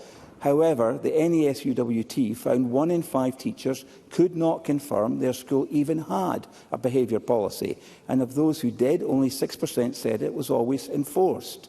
Worse still, teachers have raised concerns about over-reliance on restorative behavioural approaches. 69% of Scottish teachers in one survey said that this approach was the single biggest factor in deteriorating pupil behaviour at their school. Nearly 2/3 felt restorative practices, like mediated conversations after incidents, were ineffective for managing serious discipline. The NASUWT's General Secretary cautioned that teachers, and I quote, are being left without the backup and effective deterrents needed to address poor pupil behaviour. That's the end of the quote. Despite this, the SNP government's recent guidance, which we haven't had the opportunity to discuss in the chamber, is a collection of buzzwords, which entirely fails to meet the seriousness of the situation. The guidance lacks clarity, direction and the legislative backbone to deliver safety. Instead of rules, teachers are given laminated lists of bullet points to hand out. Miles Briggs was bang on the money when he said, "This SNP-issued guidance is a pathetic response to the epidemic of violence in Scottish classrooms." I think he was right. We now know that violence is a big problem in schools, and the guidance issued to schools is not worth the laminated paper it is written on. The culture of tolerating or hiding violence affects the whole school environment and learning outcomes. It drains teaching time. Staff firefight disruptions instead of teaching. Good teachers leave, and pupils' learning suffers. It is vital that inspectors ask the questions. Are school discipline policies effective? Are they implemented? Are staff safe? Because if we cannot guarantee safety, then every other aim, equity, attainment, inclusion, is undermined. Amendment 18 enshrines this focus into the heart of inspections. Now, Part B is the quality of the learning environment. Now, Audit Scotland's 2021 report, Improving Outcomes for Young People, made clear the stark disparities between schools in different council areas. From digital connectivity and support staffing to access to up-to-date sports facilities and safe buildings, the variation is, I hope we all agree, unacceptable. The physical and digital infrastructure of a school directly affects learner outcomes. Inspectors must be empowered to assess the fitness of the learning environment in its totality. And the learning environment is not only about buildings, it's also about class context and culture. Class size is one key indicator. In primary schools, the average class grew to 23.3 pupils by 2022, and over 10% of primary pupils were in classes of more than 30. Despite an official policy aimed to cap classes at 25 for Primary 1 and 30 for Primary 2 to 3. Secondary classes can be even larger in popular subjects, although official averages aren't collected. Why does this matter for inspections? Because overly large classes can undermine the quality of the learning environment. Noise levels rise, individual support dwindles, and teachers struggle to manage diverse learning needs. Indeed, an internal EIS survey found 72.8% of secondary branches and 65.5% of primary teachers identified smaller class sizes as a top priority for improving inclusion and behaviour. Inspectors must therefore observe class sizes and pupil-teacher ratios, as their effect on classroom atmosphere provides vital context for a school's performance. Now, the next element is the support provided to persons with additional support needs, including access to appropriate resources and specialist support. The Angela Morgan Review 2020 condemned the implementation of Scotland's additional support for learning laws as fragmented and inconsistent. And Audit Scotland again backed this up in 2021. Far too many learners with ASN, particularly those in mainstream settings, are not receiving the support they need. The presumption of mainstreaming, while well-intended, has not been matched with adequate training or staffing. Audit Scotland reports a persistent attainment gap Pupils with identified ASN receive significantly lower exam results on average and are less likely to go to positive destinations, and I know how much the government love to talk about positive destinations, after school than their peers. A fundamental problem identified by the Morgan Review in 2020 is that implementation of ASN support is fragmented and inconsistent.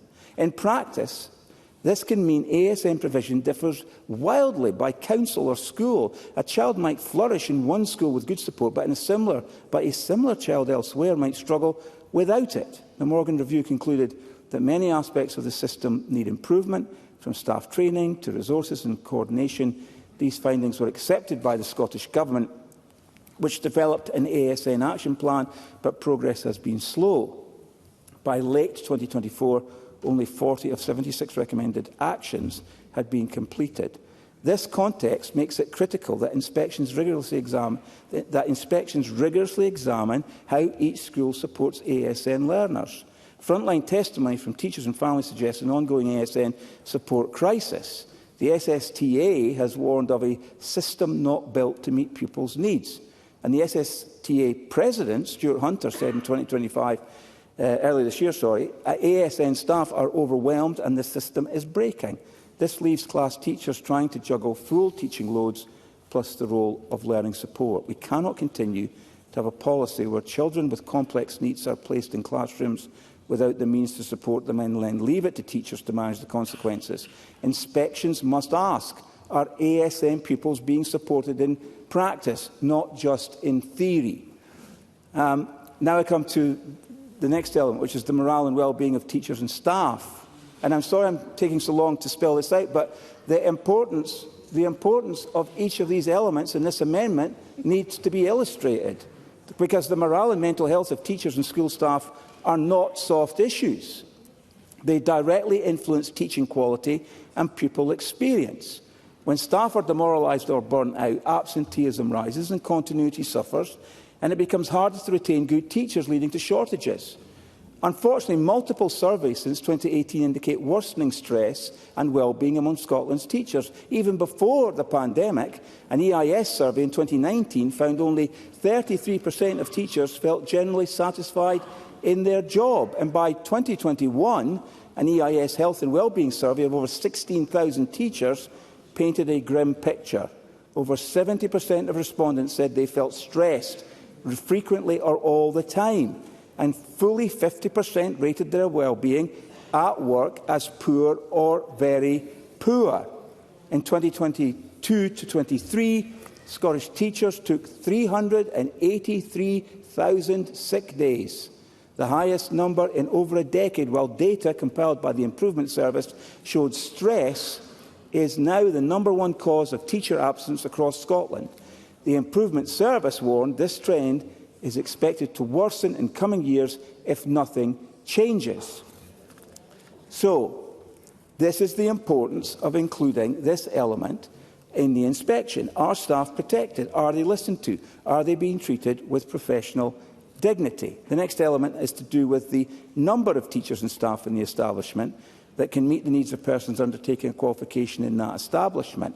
A 2025 survey by School Leaders Scotland revealed that more than a third of secondary schools had to cut or reduce course offerings due to lack of teachers. Subjects like business studies, computing, home economics, modern languages, modern studies, physics are losing a foothold in timetables. In some schools, these courses have been withdrawn entirely for lack of a specialist teacher. For example, 20 schools reported removing computing from their curriculum. Others could only offer Nat 4-5 computing by assigning a teacher from another subject, a non-specialist. And it goes on. These are often practical subjects, crucial for skills and for certain career paths. And when they vanish, our young people lose opportunities. And I would have thought that all of us in this chamber were interested in underpinning equality of opportunity for Scotland's children and young people. And this applies in core exam subjects like maths and English. Staffing is strained. And SLS found that secondary schools start each day with an average of 2.9 teaching vacancies unfilled, even before accounting for teachers off sick. And there's a lot that we could say about vacancy rates. I'll pass over those and summarise as follows. Inspections must ask, is the workforce meeting the needs of pupils? Now, there are two items together. One is the type of employment contract held by teachers and staff in establishment, and the other is the number of teachers in the establishment who are completing probationary service or are newly qualified teachers having completed their probation service no more than 5 years before the date of the inspection. 1 in 6 teachers in Scotland is currently employed on a temporary contract. Newly qualified teachers routinely complete probation and are left scrambling for piecemeal roles. Now, I recently visited a school in the Central Scotland Regional Constituency and met a fantastic young teacher. But he was running out of time and had no prospect, he told me, of a permanent position. He had worked really hard to get where he'd gotten to. He had worked in Tesco's, he'd worked in McDonald's as he went through his teacher qualification, and now he is faced with the prospect, not having a permanent position and having to return to the piecemeal work that he'd been doing before. How do we feel about that? I know how I feel about that, because I was looking into his face. This was a committed professional. This was someone who had a vocation in teaching. And you could see it in the children in his class. They loved him. They loved his teaching. He was interesting. He was exactly the sort of teacher that I would want my kids and grandkids to have. And yet here he was, facing the prospect of a very uncertain future. Newly qualified teachers. We should be looking at them closely. And this churn erodes continuity for learners. It disincentivises careers in teaching, and it puts probationers in deeply vulnerable situations. This uncertainty is corrosive, both the profession and for the pupils. Inspections must include an assessment of staffing stability, both in number and contract quality. Why does all this matter? Firstly, high reliance on temporary staff can disrupt continuity for pupils. A school with many temporary teachers might experience mid-year staffing changes or temps rotating year to year.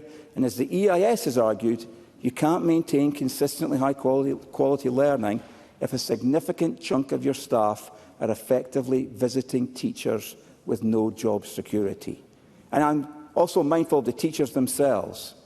Being on a string of temporary contracts causes stress, lowers morale, and ultimately pushes some very talented people to leave the profession that they chose and love. For instance, after finishing the teacher induction scheme, only 12.8% of new primary teachers in 2023-24 obtained a permanent post, down from 57.6% 6 years earlier. Now, Amendment 18 will require inspectors to consider what proportion of a school's teachers are permanent versus temporary or probationers. The rationale is that a school relying too heavily on temporary staff might signal deeper problems in workforce planning or management culture. So the questions that we need to ask ourselves is, when we see 30%, as is the case Mr. Kerr, could I just say, could you resume your seat for a wee second? Thank you so much. Obviously, you're perfectly entitled to speak to your amendment, which you have done very thoroughly. But we're now, I think, 15 minutes on. I think the normal indication is about 5 minutes. So could I please ask you to draw your marks to a close? Thank you very much indeed. Well, I have to say that I was unaware that there was any kind of a time limit. I'm trying to give a genuine. Mr. Kerr, can you please resume your seat? I think if you were to speak perhaps with your business manager, you would understand a bit more about this process, because they have the information that you may have been seeking in that regard. So, but please resume and bring your remarks to a close. Thank you very much. Yeah, listen, it's not my party that's brought stage 3 of an education bill to the Scottish Parliament on the last Tuesday before the summer recess. In fact, it's my party that most consistently brings the subject of education to this chamber at all. And therefore, I don't really feel to apologise for trying to explain why this amendment It's a big amendment in my mind about what constitutes a thorough inspection and what elements should. You might not agree with it, but for members to applaud the suggestion that I should somehow know my place and know where I stand in the affairs of this Parliament and sit down and shut up is not going to work with me. So I will move on to, because I'm near the end actually, because I'm at H in the amendment, that such matters as the Chief Inspector considers appropriate. And the point I'd make about this is that education is dynamic. New challenges emerge all the time, and inspectors must have the freedom to adapt. I think that should strike a chord with what the Cabinet Secretary said a few moments ago. That's why Amendment 18 includes a provision for the Chief Inspector to add other areas of relevance to an inspection, which is quite right. Amendment 45 ensures that these considerations are reflected in the reports laid before Parliament. Transparency must match rigour. Each element, as I've tried to illustrate, of Amendment 18 is backed by strong evidence and stakeholder support. From discipline and learning environment to staffing and teacher morale, these factors are vital to the quality of schooling and have often been raised by teachers' unions, parents' groups and educational researchers as needing attention. I understand certain members of the government party may not want me to talk about any of these things because they shed a light on what has been the state of Scottish education for the last 18 years under their stewardship. But that doesn't mean that we shouldn't include these on the face of the bill as elements in an inspection. These issues are intertwined with each other. Poor morale, well, the First Minister can speak as loudly as he likes because I've got the microphone. He's just chuntering away there. Poor morale is caused by bad behaviour, which is caused by lack of stability in the class, either due to no regular teacher or lack of pupil support. This poor behaviour leads to teachers leaving and the cycle repeats. By writing them into the statutory inspection regime, Parliament will ensure that school inspections in Scotland provide a full picture and actionable recommendations on the things that matter most for improving our schools. Implementing these will help drive improvements such as safer classrooms, better support for ASN children, more consistent staffing for exam courses and a more motivated teaching workforce.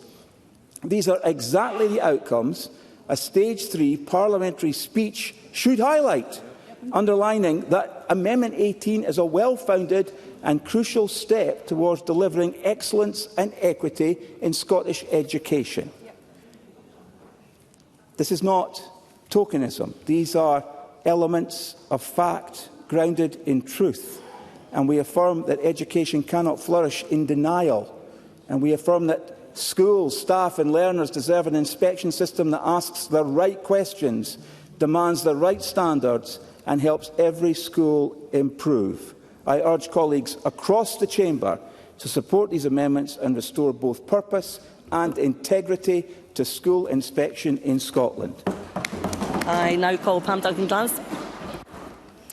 Thank you, Deputy Presiding Officer. And just to reiterate to give my thanks to the Cabinet Secretary for working with me and my team on the purpose of inspection. I think that we've got to a place where it could be exactly as it should be. I also, though, think that Mr Kerr's amendment, number 18, highlights a lot of the issues that we see in classrooms today that teachers, pupils, parents and others are telling us that are of huge concern. The numbers of teachers on temporary contracts, the numbers of newly qualified teachers that can't get jobs, the experience of violence and poor behaviour in school, all of these aspects, and of course the experience of pupils with support needs. All of these are aspects, I think, that the inspection and inspectors should be looking at. And so for those reasons, I would support both the Amendment 17 and Amendment 18.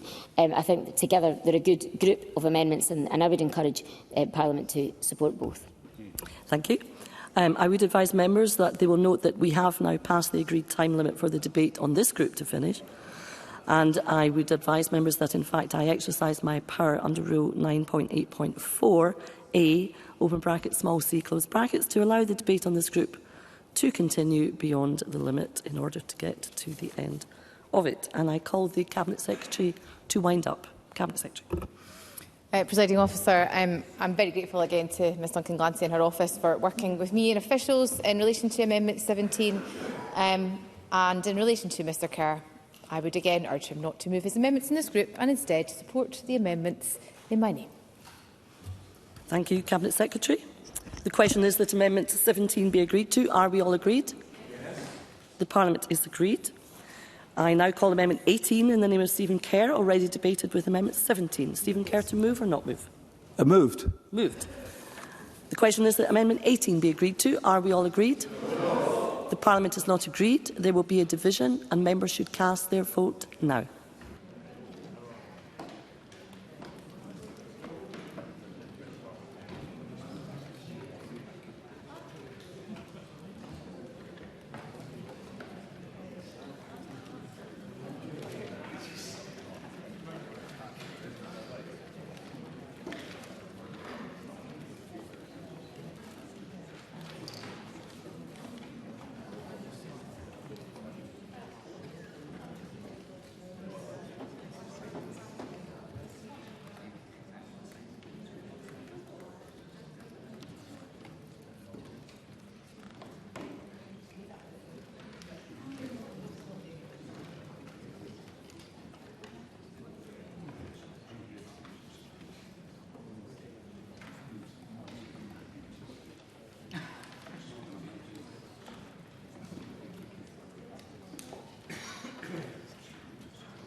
The vote is now closed.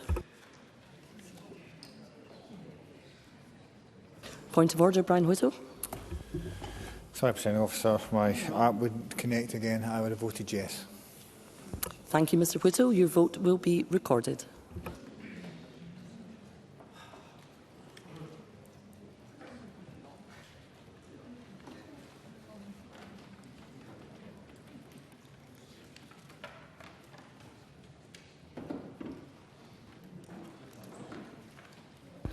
The result of the vote on amendment number 18 in the name of Stephen Kerr is yes, 49, no, 68.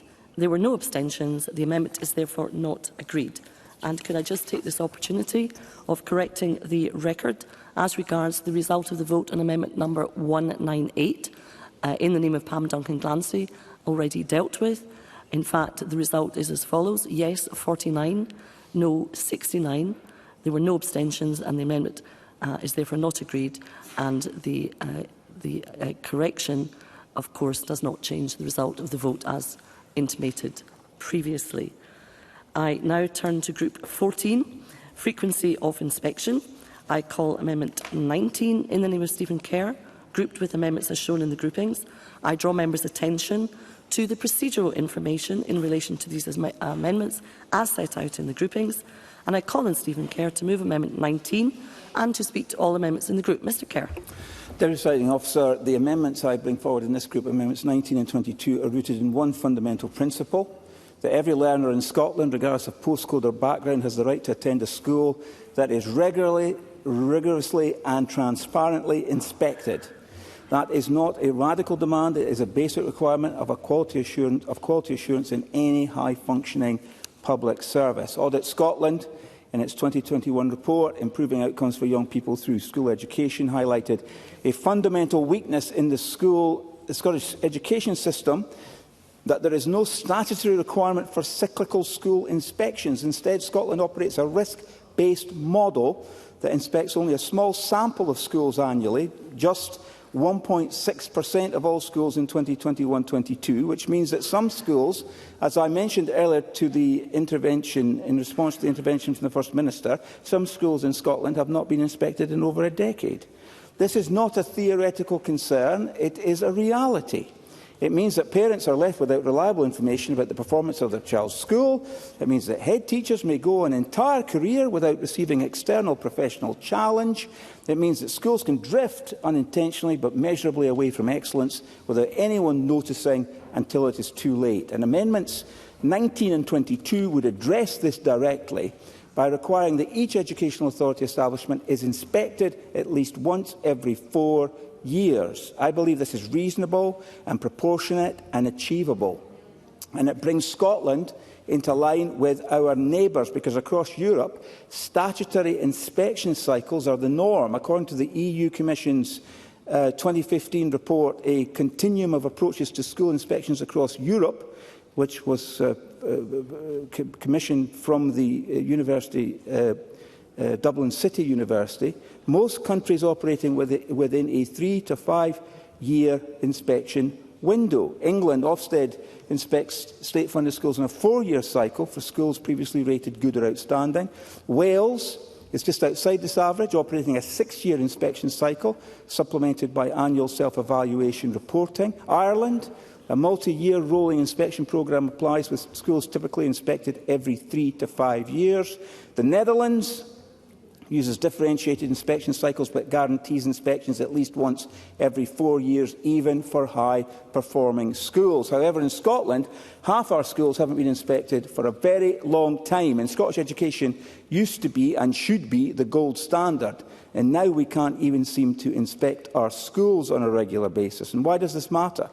Because inspection is not a bureaucratic exercise, it's a cornerstone of public accountability. It tells the public how the education system is performing, it supports professional improvement, it creates conditions for trust and transparency, it can identify issues before they become endemic. And Amendments 19 and 22 introduce a statutory requirement that every educational establishment be inspected at least once every 4 years. This is not an abstract or academic concern. It responds directly to what is a glaring weakness in the current system. In Stage 2, in the committee meetings we held, I raised this very point. And I said, and I repeat today, that a lack of regular inspection is not only a failure of policy, but a failure of principle. We are supposed to be here, the champions of equity and quality in Scottish education, yet we permit an inspection regime that allows schools to go unvisited for many years. And the Cabinet Secretary responded at Stage 2 that the inspection capacity was limited and that a statutory duty could overburden the system. But that is not a reason to evade accountability. That is a reason to resource it properly. If we accept the argument that we cannot afford to inspect our schools regularly, then what are we really saying? What we're really saying is that we cannot afford quality assurance in schools. And we cannot afford, we're also saying that we can't afford transparency. And that is a position that no serious government or party should adopt. We all agree that the most efficient way to reduce the burden on the NHS is through preventative measures, as this will cost significantly less in the long term. We have that argument regularly in this chamber. Well, I would argue the exact same here. If you want to reduce poverty, improve health outcomes, create a highly skilled and highly productive workforce, then we must ensure our schools are of the highest standard, and that implies regular inspection. The 4-year cycle ensures that every child over the course of their primary or secondary journey attends a school that will be inspected at least once. Is that really asking for too much? Because that is the baseline of fairness.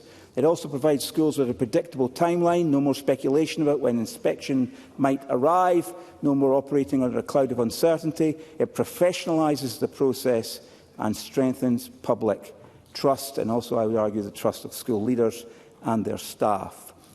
Let me also briefly address the amendments lodged by Pam Duncan-Glancy, Amendments 202 and 203, which propose school inspections at a 7 or 11-year cycle. And while I believe these intervals are too long to provide the necessary accountability, I recognise again their intention. And if my 4-year proposal is not accepted by Parliament, I urge colleagues to at least support these amendments as a backstop, because even a flawed cycle is better than no cycle at all. And I also welcome Amendment 241, which allows schools to request an inspection. This is pure common sense. If a school believes it would benefit from an external review, that request should not be dismissed. Amendment 241 rightly requires the Chief Inspector to respond with either a commitment to inspect or a written justification for declining. Presiding Officer, these amendments do not demand perfection, they demand professionalism. They do not impose micromanagement, they impose accountability, as they should. And without regular inspections, we cannot claim to know what's happening in our schools. And without a reporting duty, we cannot claim to be transparent. And without statutory requirements, we cannot claim to be serious. As Amendments 19 and 22 set a clear and reasonable achievable standard, and they call for, they answer the call of Audit Scotland, that I've referenced earlier. They align us with international best practice, and they send a message to every parent, teacher and learner in Scotland: your school matters and it will not be forgotten. I urge colleagues across the chamber to support these essential reforms. I call Pam Duncan-Glancy to speak to Amendment 201 and other amendments in the group. Thank you, Presiding Officer. A school inspection should offer two assurances. First, that every learner's right to a high-quality education is being met, and secondly, that support will arrive promptly where standards fall short. Neither assurance can be given if inspections don't take place for years, and there are some establishments in Scotland that have not had an inspection at all since 2008. To anchor regular inspection in law, Amendments 201, 202 and 203 provide a rebuttable presumption of minimum frequency. They present the Chamber with two practical options. Amendment 202, an inspection at least once every 7 years. Amendment 203, an inspection at least once every 11 years. 7 years spans a learner's journey from the first day of primary school to the start of secondary, while 11 years follows the same learner from primary 1 right through to the final year of what is considered mandatory secondary education in Scotland. Either interval would be a marked improvement on the current position.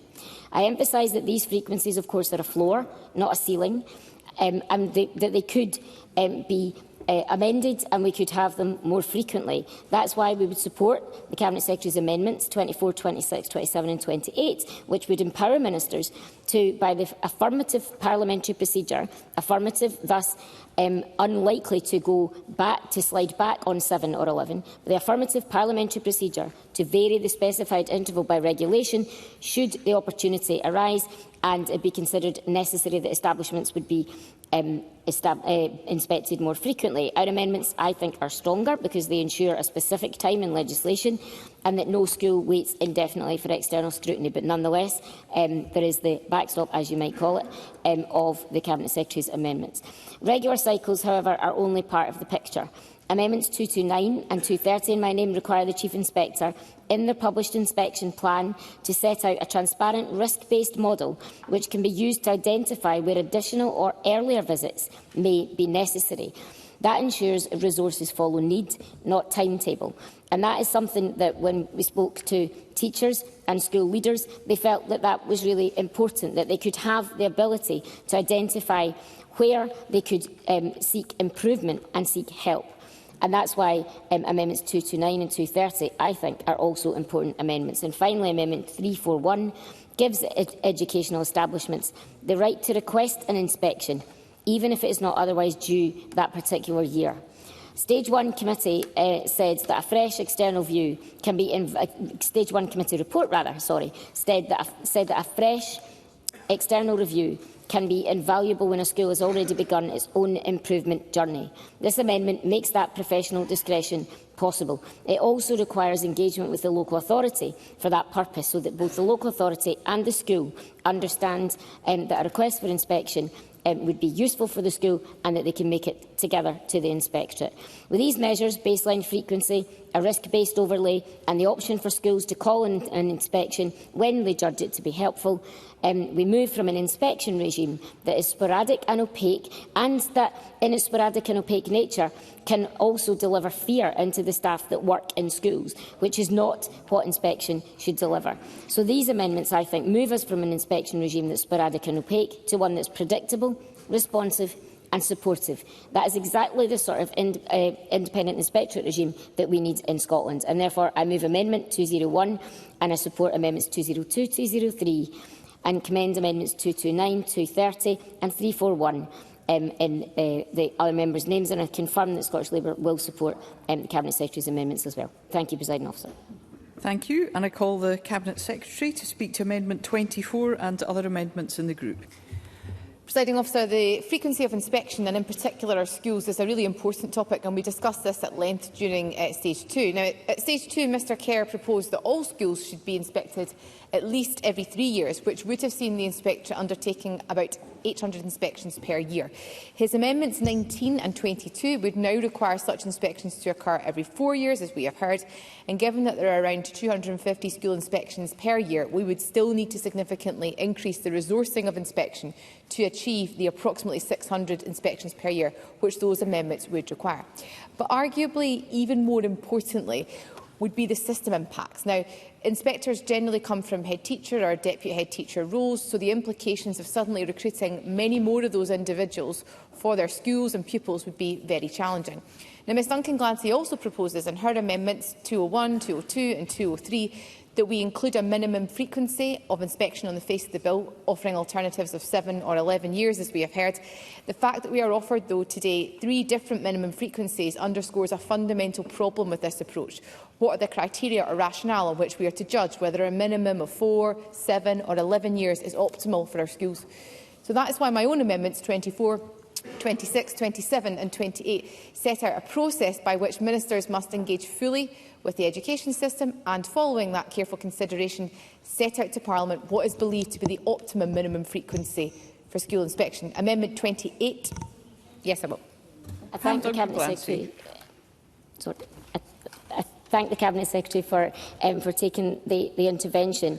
And I recognise the point, because we've got an amendment proposing 4, proposing 7 and proposing 11. I would argue that I set out quite a strong rationale, actually, for a school being inspected at least once in a young person's primary school career, or if not, at least once into their secondary school into 4th year. And those, I think that would provide a rational, logical and specific defined inspection regime in legislation, and the Cabinet Secretary's powers, the powers in the Cabinet Secretary's amendments allow that to be reconsidered, either to be more frequent in the future. And so I don't know why the Cabinet Secretary can't support a minimum in legislation. Cabinet Secretary. Well, I thank the member for her intervention. I want to come on to talk to that. I'm broadly supportive of the positions she expresses. However, she will recall that during Stage 2, she had a proposal at that time which was about ensuring that regulations would be made. Now, I think that she's since changed her position, of course, through these amendments that have come forward today. But I do not believe we should be rushing to set a minimum frequency today, because at Stage 2, Ms Duncan Glancy introduced a requirement that teachers should be consulted before any minimum frequency was set, and I agree with her. So I believe that she was right in taking that view then, and there should be consultation with the teaching profession before we set that minimum level, which regulations would allow us to do. I do have some sympathy with the intentions of our other amendments, as I've alluded to. Amendment 229 and 230 would put in place a requirement for the inspection plan to set out a risk-based method by which the frequency of inspection is to be set, and a description of risk levels and how these would be assessed. And consideration of risk is, of course, part of effective inspection and an approach which is already embedded in the approach to inspection.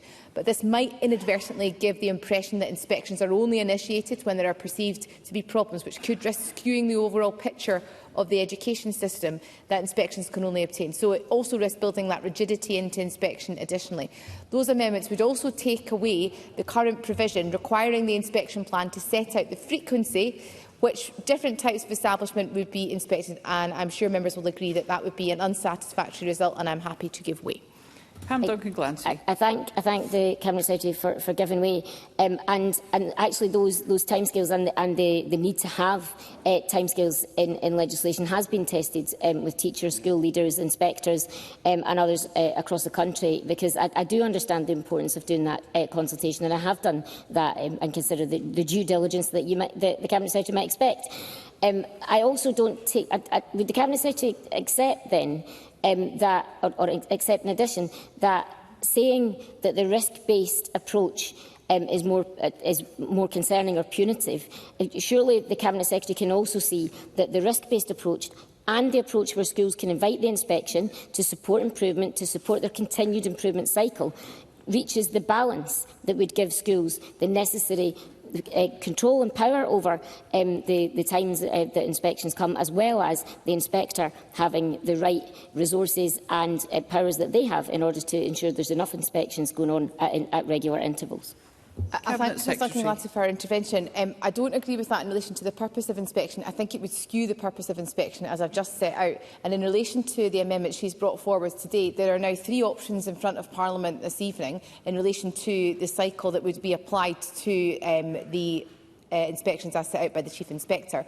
Given that there is no agreed position on any 3 of these options, the position the Government has taken is one that Ms Duncan-Glancy advanced with me at stage 2, that we should look to consult via regulations. I think that's the best way forward, to consult particularly with the teaching profession, because this will have an impact on them and the work that they undertake every day in Scotland's schools.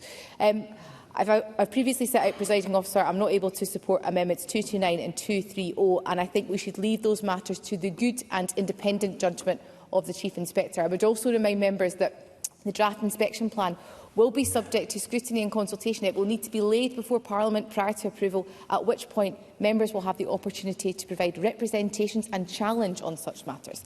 Similarly, 241 from Ms Duncan-Glancy would provide that establishments could request an inspection under certain conditions. Now, while I understand the intention behind that proposal, it again jeopardises the balance of inspection, and it risks bogging the Chief Inspector down in the bureaucracy of receiving, considering and having to respond to requests. And again, while there is nothing objectionable in the concept, I strongly believe that those considerations as to when inspections are required should be left to the Chief Inspector to set out in their inspection plan, and I therefore ask members not to support Amendment 241.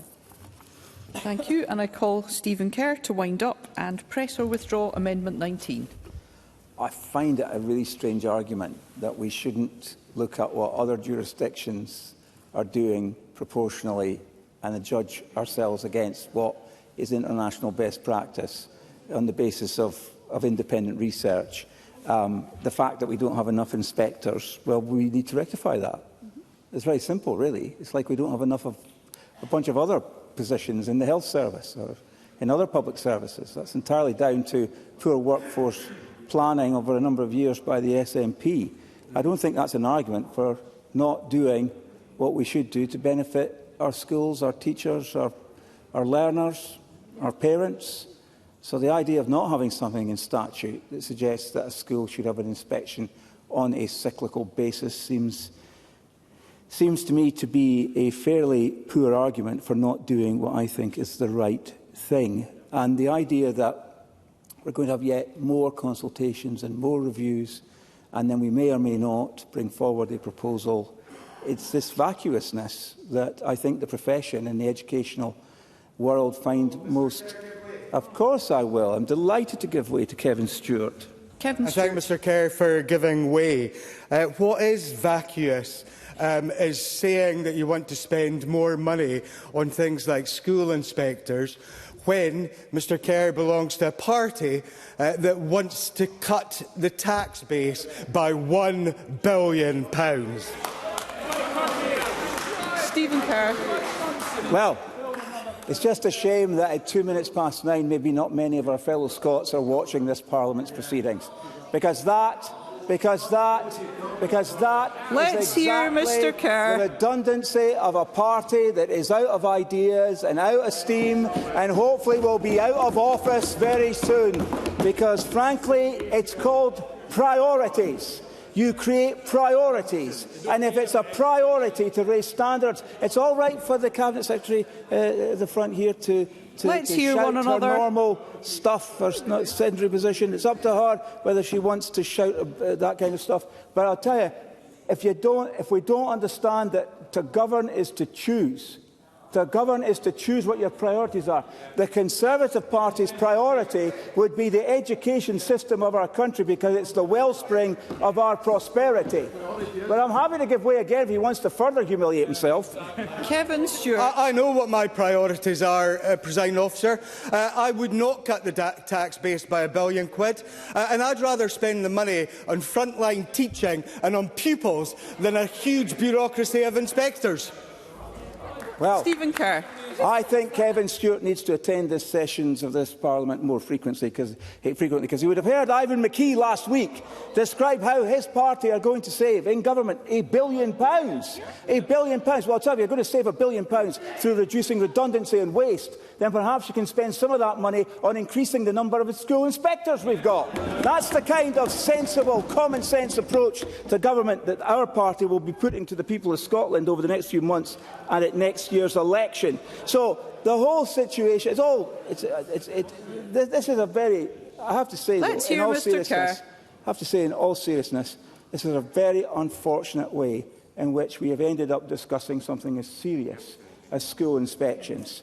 That it just becomes another political football for certain members of this Parliament to kick about when we are discussing these things in a pragmatic and sensible way across the chamber. The Cabinet Secretary, again, heckling from a Senate position. That's the style we've become used to from Shona Robson. So I will conclude, Presiding Officer... Let's hear Mr Kerr. Let's hear one another. I will conclude, Presiding Officer, by moving the Amendment 19 in my name. Thank you. The question is that Amendment 19 be agreed to. Are we all agreed? Yes. The Parliament is not agreed. There will be a division and members should cast their votes now.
The vote is closed. I call Davy Russell for a point of order.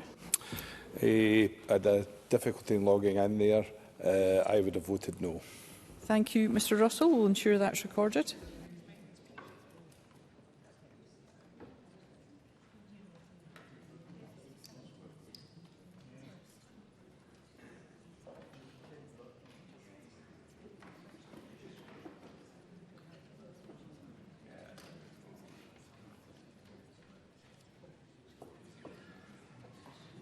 The result of the vote on amendment number 19 in the name of Stephen Kerr is yes 26, no 91. There were no abstentions. The amendment is therefore not agreed. I call amendment 20 in the name of Stephen Kerr, already debated with amendment 11.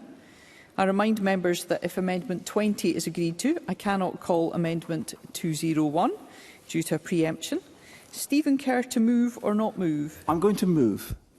Thank you. The question is that Amendment 20 be agreed to. Are we all agreed? Yes. The Parliament is not agreed. There will be a division and members should cast their votes now.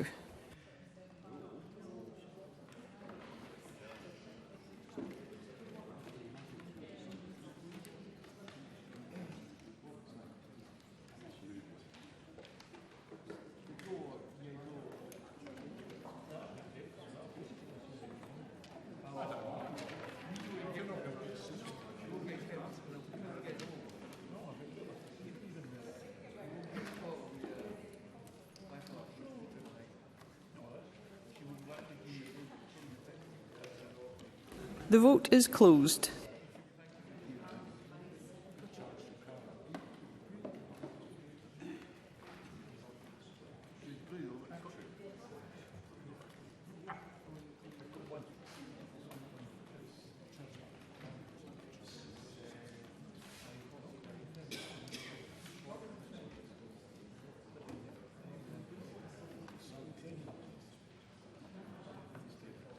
The result of the vote on amendment number 20 in the name of Stephen Kerr is yes 26, no 92. There were no abstentions. The amendment is therefore not agreed. I call amendment 201 in the name of Pam Duncan-Glancy, already debated with amendment 19. Pam Duncan-Glancy, to move or not move? Move, Presiding Officer. The question is that amendment 201 be agreed to. Are we all agreed? No. The Parliament is not agreed. There will be a division and members should cast their votes now.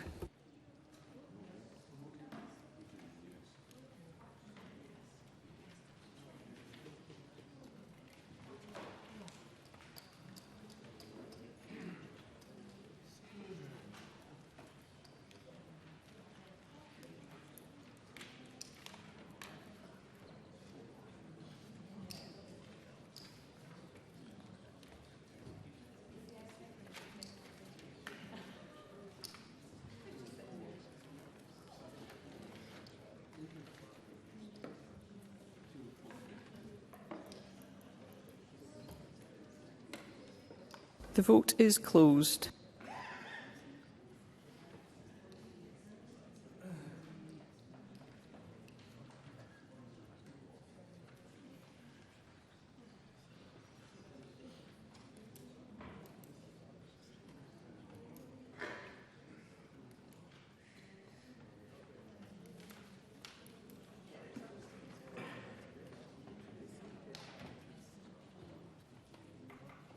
The result of the vote on amendment number 201 in the name of Pam Duncan-Glancy is yes 48, no 70. There were no abstentions. The amendment is therefore not agreed. I call amendment 21 in the name of Stephen Kerr, already debated with amendment 11. Stephen Kerr, to move or not move? Moved. The question is that amendment 21 be agreed to. Are we all agreed? The Parliament is not agreed. There will be a division and members should cast their votes now.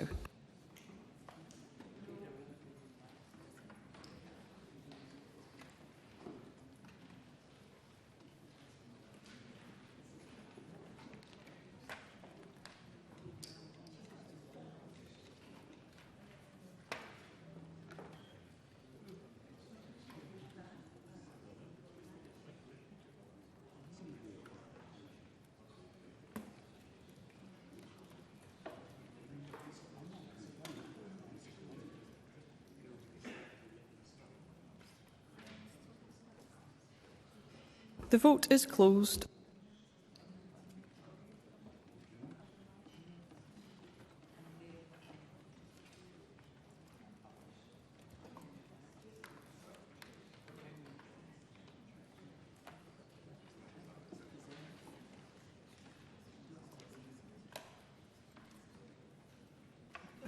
The result of the vote on amendment number 21 in the name of Stephen Kerr is yes 49, no 69. There were no abstentions. The amendment is therefore not agreed. I call amendment 22 in the name of Stephen Kerr, already debated with amendment 19. Stephen Kerr, to move or not move? Moved. The question is that amendment 22 be agreed to. Are we all agreed? No. The Parliament is not agreed. There will be a division and members should cast their votes now.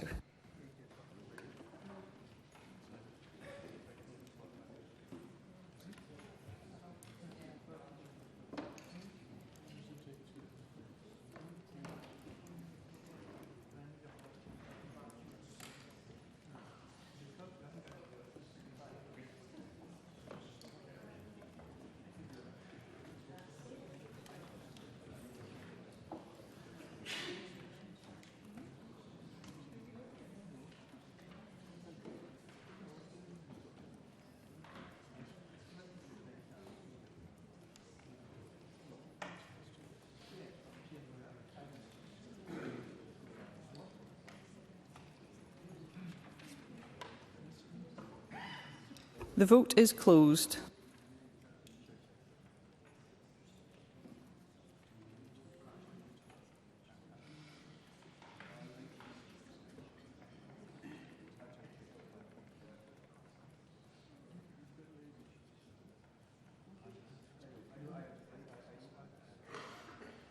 The The result of the vote on amendment number 22 in the name of Stephen Kerr is yes 27, no 92. There were no abstentions. The amendment is therefore not agreed. I call amendment 202 in the name of Pam Duncan-Glancy, already debated with amendment 19. Pam Duncan-Glancy to move or not move? Move, Presiding Officer. The question is that amendment 202 be agreed to. Are we all agreed? Yes. The Parliament is not agreed. There will be a division and members should cast their votes now.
The vote is closed.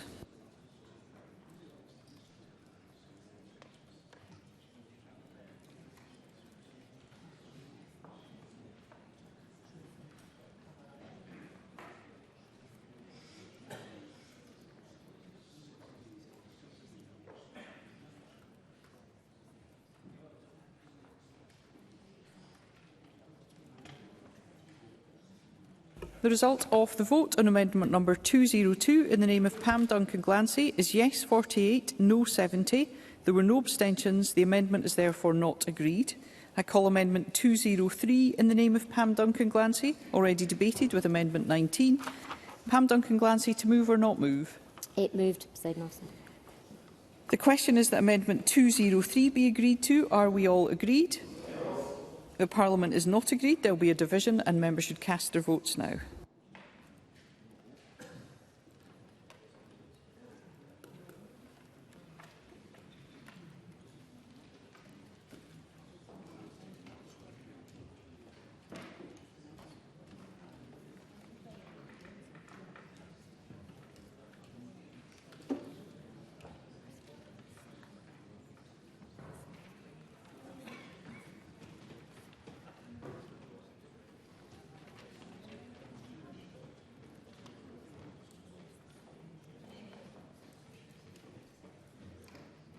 The vote is closed.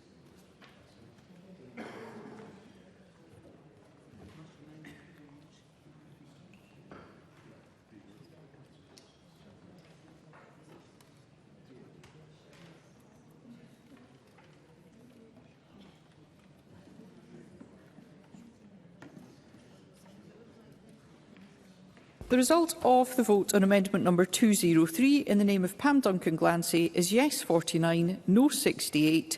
There were no abstentions. The amendment is therefore not agreed. I call amendment 23 in the name of Stephen Kerr, already debated with amendment 11. And I remind members that if amendment 23 is agreed to, I cannot call amendments 24, 25 and 26 due to preemptions. Stephen Kerr to move or not move? Moved.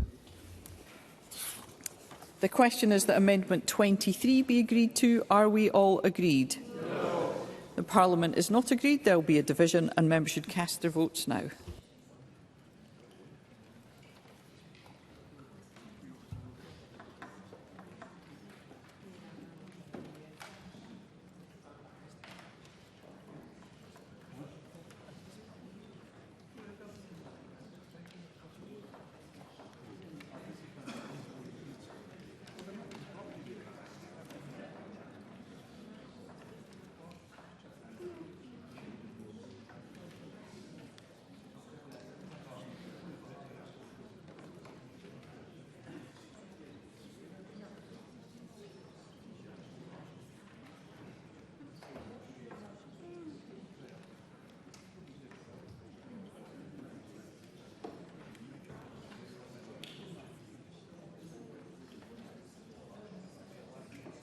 The vote is closed.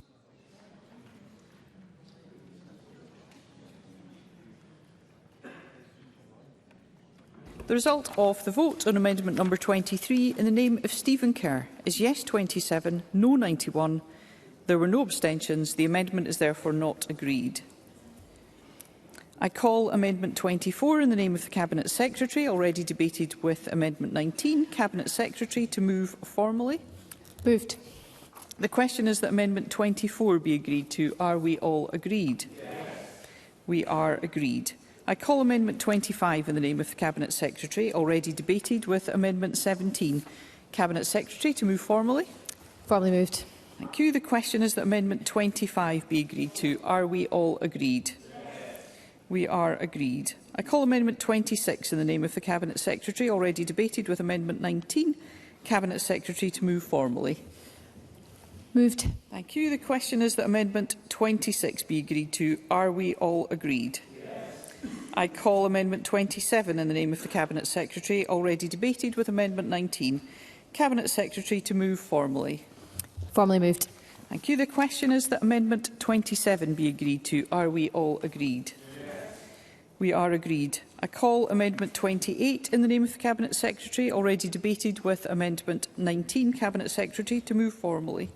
Moved. Thank you. The question is that amendment 28 be agreed to. Are we all agreed?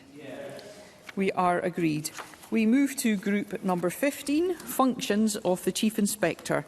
And I call amendment 204 in the name of Ross Greer, grouped with amendments as shown in the groupings. And I point out that if amendment 32, previously debated in group 12, independence of the Chief Inspector, is agreed to, I cannot call amendment 205 due to preemption. Ross Greer to move amendment 204 and speak to all amendments in the group.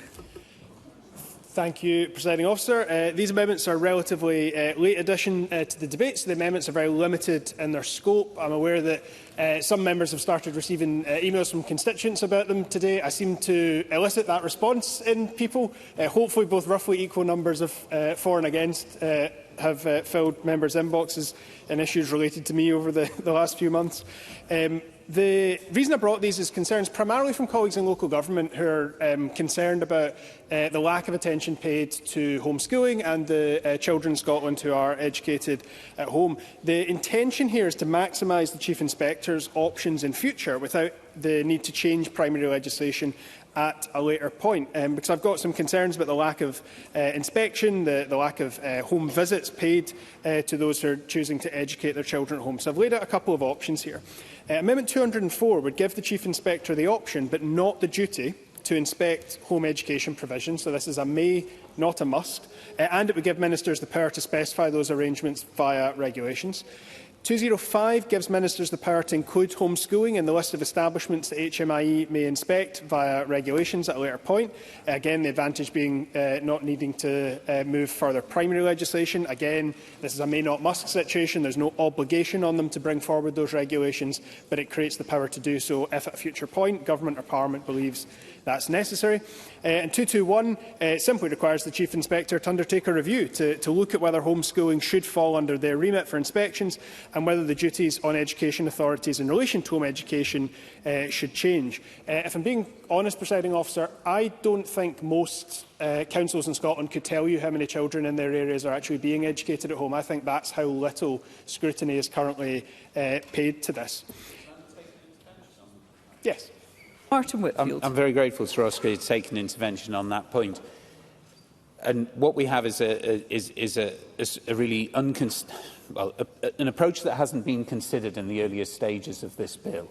And what I would say is, from my understanding of local authorities, there is frequently a head teacher specified for homeschooling.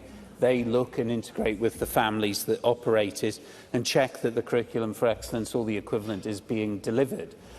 Is the member aware about how many local authorities are not doing that? Because actually my subjective understanding is there is frequent outreach from a significant number of local authorities, particularly across the south of Scotland, to the very people that he's talking about. Ross Greer. I'm grateful to the member for the intervention. Of the handful of local authorities, or the handful of local authorities where I spoke to a locally elected member, at least, ahead of this debate, none of them could give me an answer as to how many children were being home educated in their areas, which I found quite striking, thus these amendments. And I am trying to surface this issue here. I don't think that each one of this is a kind of multiple choice options for Parliament here. I don't think any one of them is going to provide the solution. I'm primarily interested in getting the government's response to this issue, because the more I have engaged with it over recent days, the more concerned I've become that there is a bit of a black hole here. And I should say I understand entirely why many families choose to home educate their children, very often in situations where their child has been failed by the local authority's education provision, or certainly where they feel that they've been failed. This is not meant as a criticism. It's simply on the basis that I think all areas of our education system should be held to broadly similar standards, and there is a bit of a gap here. None of these amendments would actually result in homeschooling immediately being subject to HMIE inspections. In different ways, they give us the option of returning to it in the future. Yes. Karen Adam. So I thank the member for taking an intervention. In terms of homeschooling children, often is the case because the child, it's not that the school has failed the child, even it's a case of the child needs bespoke education to them that the family knows will help support that child. So to try and then, I suppose, assimilate the child into a system that the family have purposely removed the child from for the best interests of that child, do you not think that that might end up adding additional problems to what the child was moving away from in the first place? Ross Greer. I'm grateful for the intervention. To be clear, these amendments are not designed to move children out of home education and into or back into a school environment. As the members has outlined, many parents choose to home educate their children to make sure their needs are being met. What I'm proposing here is that we should be checking that children's needs are being met. In every other aspect, every other area of our education system, there are checks and balances to make sure that children's needs are being met and children are being safeguarded. There is an anomalous gap here in how we regulate, how we make sure that children who are being home educated are having their needs met and are being safeguarded. And I'm just not comfortable with one part of the education system being held to a much different, I've got to be honest, a much lower standard. I'm not saying that a lower standard of education is what's being delivered in home education, but in terms of the regulation around it, there is a much lower standard that it is being held to. And I want us to consider whether that difference in what is essentially quality assurance is appropriate. So, for example, I think it would be appropriate for HMIE to have the ability to do a thematic inspection of homeschooling in Scotland, but they don't have the power to do that at the moment. I don't think there's a need for us to be prescriptive at this point, but I think we should give ourselves the option of returning to this issue to fill in what I think is quite a notable gap in the system. That being said, if the Scottish Government has an alternative way to address this, so I understand concerns about a review being led by the Chief Inspector, if the Government were agreeable to a review being led by ministers to consider these issues, to consider the duties on local authorities as well as on the Government and HMIE, I think that would perhaps be a positive route forward. I've simply raised this because the more I've looked at it, the more I've engaged with colleagues, particularly in local government, I've very quickly become very concerned, even at just on a really fundamental level, the absence of data, the absence of being able to quantify how many... Yes. Dunbar. For taking the intervention.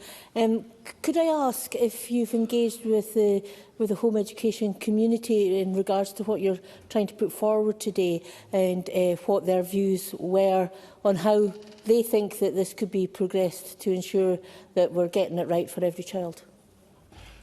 I'm grateful to the member for the intervention. Amendment 221 would be to engage with the home education community, because I think it is essential that we take them on board. But what I want is for us to have the mechanism to do that. So 221, that review process would give us the opportunity to have that kind of engagement with them, to understand what they would want and need if it were the inspection system. You know, one of the ideas behind our inspection system is that it's about supporting our education establishments to improve the quality of learning and teaching. I would be interested in us undertaking that exercise to learn from home educators what support they would need to improve the quality of learning and teaching in their homes. But as I said, I'm open to different approaches if the Government has them. I'd be keen to hear from the Cabinet Secretary before making a decision on whether to press any of these amendments to a vote. Thank you.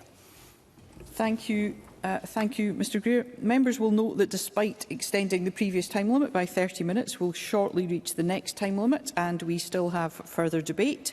As a consequence, I'm minded to accept a motion without notice to propose that the last sentence of Rule 9.8.5a be suspended.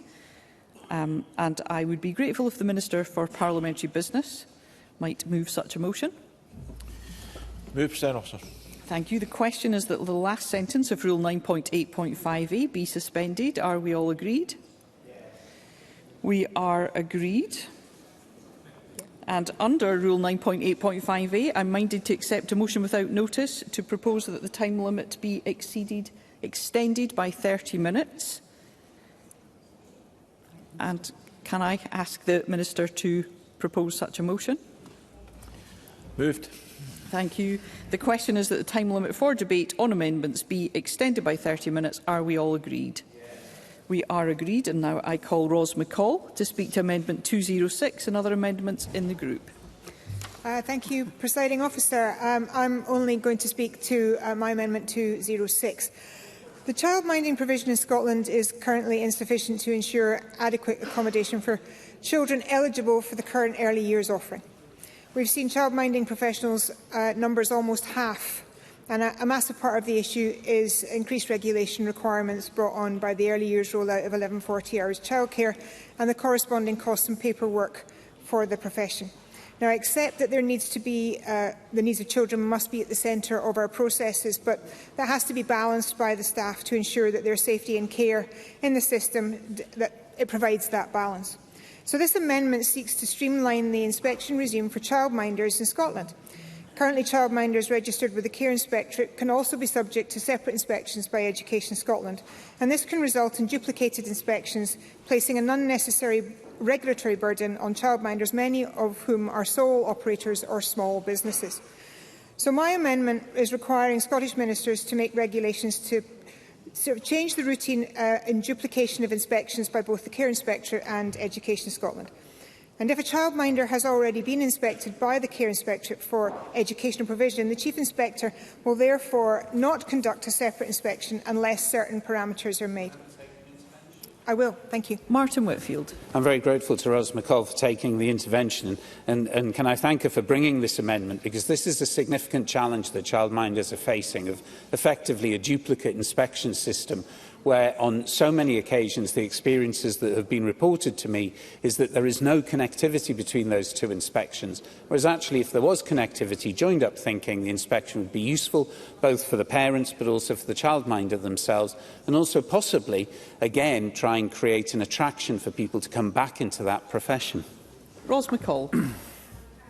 Martin Whitfield, I thank him for his intervention, and I can't, as usual, disagree with a single word he's stating, because this is exactly the problem that we're facing. So this amendment is basically stating that once the Care Inspectorate do their inspection, that would then mean that the Chief Inspector does not go back in and do a separate inspection unless certain parts have been met, which is that specifically requested by the Care Inspectorate. There is significant concern about the education provision that needs immediate attention, or a joint inspection has been agreed. Across our early years in the childcare sector, childminders play a vital role in offering flexible, nurturing care to thousands of families. Yet while they're already subject through regulations and inspection by the Care Inspectorate, they're often faced additional overlapping inspections from Education Scotland for exactly the same provision. This not only places a disproportionate burden on small, often sole trader services, but also diverts valuable time and energy away from the thing that matters most, which is caring for and educating our youngest children. This is about good governance, about streamlining regulations, reducing unnecessary bureaucracy, and showing our childminders that we value the work they do, and by respecting their time and their professional judgment. So this amendment will ensure maintaining quality and safeguarding standards with reducing bureaucracy and supporting Scotland's childminders, and I ask that members support the amendment today. Thank you. Thank you. And I call Stephen Kerr to speak to Amendment 35 and other amendments in the group.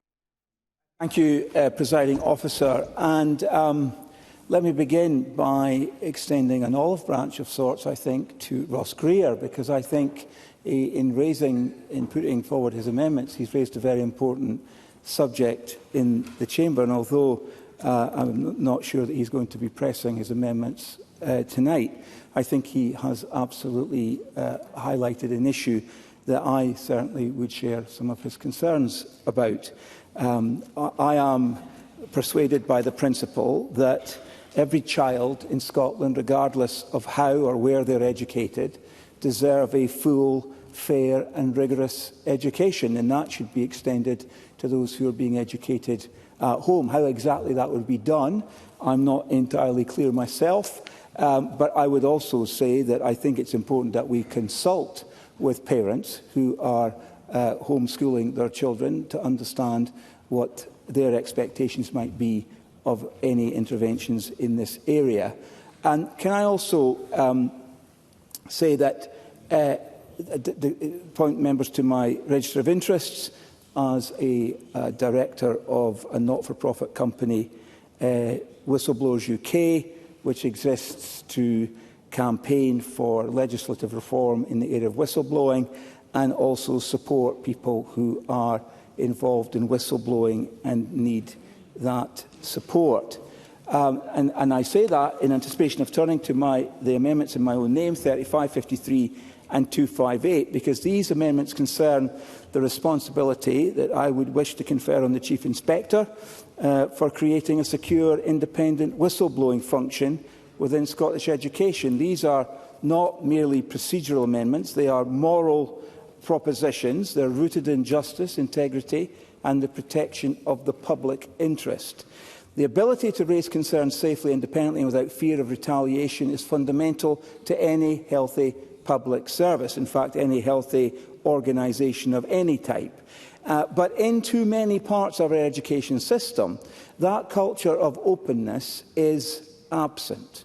At present, Education Scotland offers no formal independent route by which professionals can report concerns about misconduct, malpractice or systemic failure. And those avenues that do exist are typically internal, often obscure and sometimes tainted by conflicts of interest. This is a glaring failure of governance, and I believe it puts our children at risk. My amendments would place the responsibility for a secure, independent and transparent whistleblowing function into the hands of the Chief Inspector. This is the only sensible place, in my view, for it to reside, because the Chief Inspector is or must be an independent actor, free from the entanglements of local authority management or indeed government interference, as I spoke of earlier. They must be the safe harbour for professionals whose conscience will not allow them to remain silent. Now, Presiding Officer, whistleblowing, this is actually Whistleblowing Awareness Week, so it's very appropriate that, that I should have the opportunity afforded me by this amendment to say that whistleblowing, and I hope we'll all agree with this, is not a fringe issue. It is central to safeguarding professional ethics and public trust. And we've already seen, most starkly in the El Jamel case in NHS Tayside, what happens when fear, silence and bureaucratic inertia are allowed to take root, and we must not allow the same rot to fester in Scottish education. So, of course. Martin Whitfield. I'm very grateful to Stephen Kerr for taking the intervention, and he will know that I fully support the principles behind whistleblowing and have done for a long period of time. But rather than reiterate what was what I discussed with the member at stage 2, which I would in essence ask people to draw, I still have concerns with the amendment that he's proposed today, because education is not like the NHS. It is a different environment with a different group that make up the jigsaw of it. And much as I agree that a whistleblowing entity is necessary, I'm not sure that, with the greatest respect, I'm not sure the process in this amendment is it. Stephen Kerr. I appreciate Martin Whitfield's intervention. I understand his concerns. We've discussed this not only formally but informally as well. But I think the point I'm trying to raise in the Stage 3 amendment proceedings is the issue that whistleblowing needs to be taken far more seriously. Now, I'm proposing amendments which I believe would meet an immediate need, and that is to tackle a certain culture that I think we would, in all honesty, in all candour, accept exists in Scottish education. We need teachers and school leaders to feel completely free to voice their concerns as they see them. And at the minute, I don't think that culture exists. I speak to enough school leaders, head teachers and teachers, as I'm sure he does, to know that this is a genuine concern. Amendment 35 would establish a formal process that would be accessible, widely publicised and governed by best practice in public interest disclosure. And it will be wholly distinct from any employer's internal grievance procedures. We're not talking about that. And that separation is vital because in too many cases, the employer can be the source of the problem. This would affirm the right of teachers, support staff, administrators, even pupils in some contexts, to raise their voices when something is going wrong as they see it. They say to our education workforce, your integrity is valued, your concerns will be heard. Your career will not be sacrificed for doing the right thing.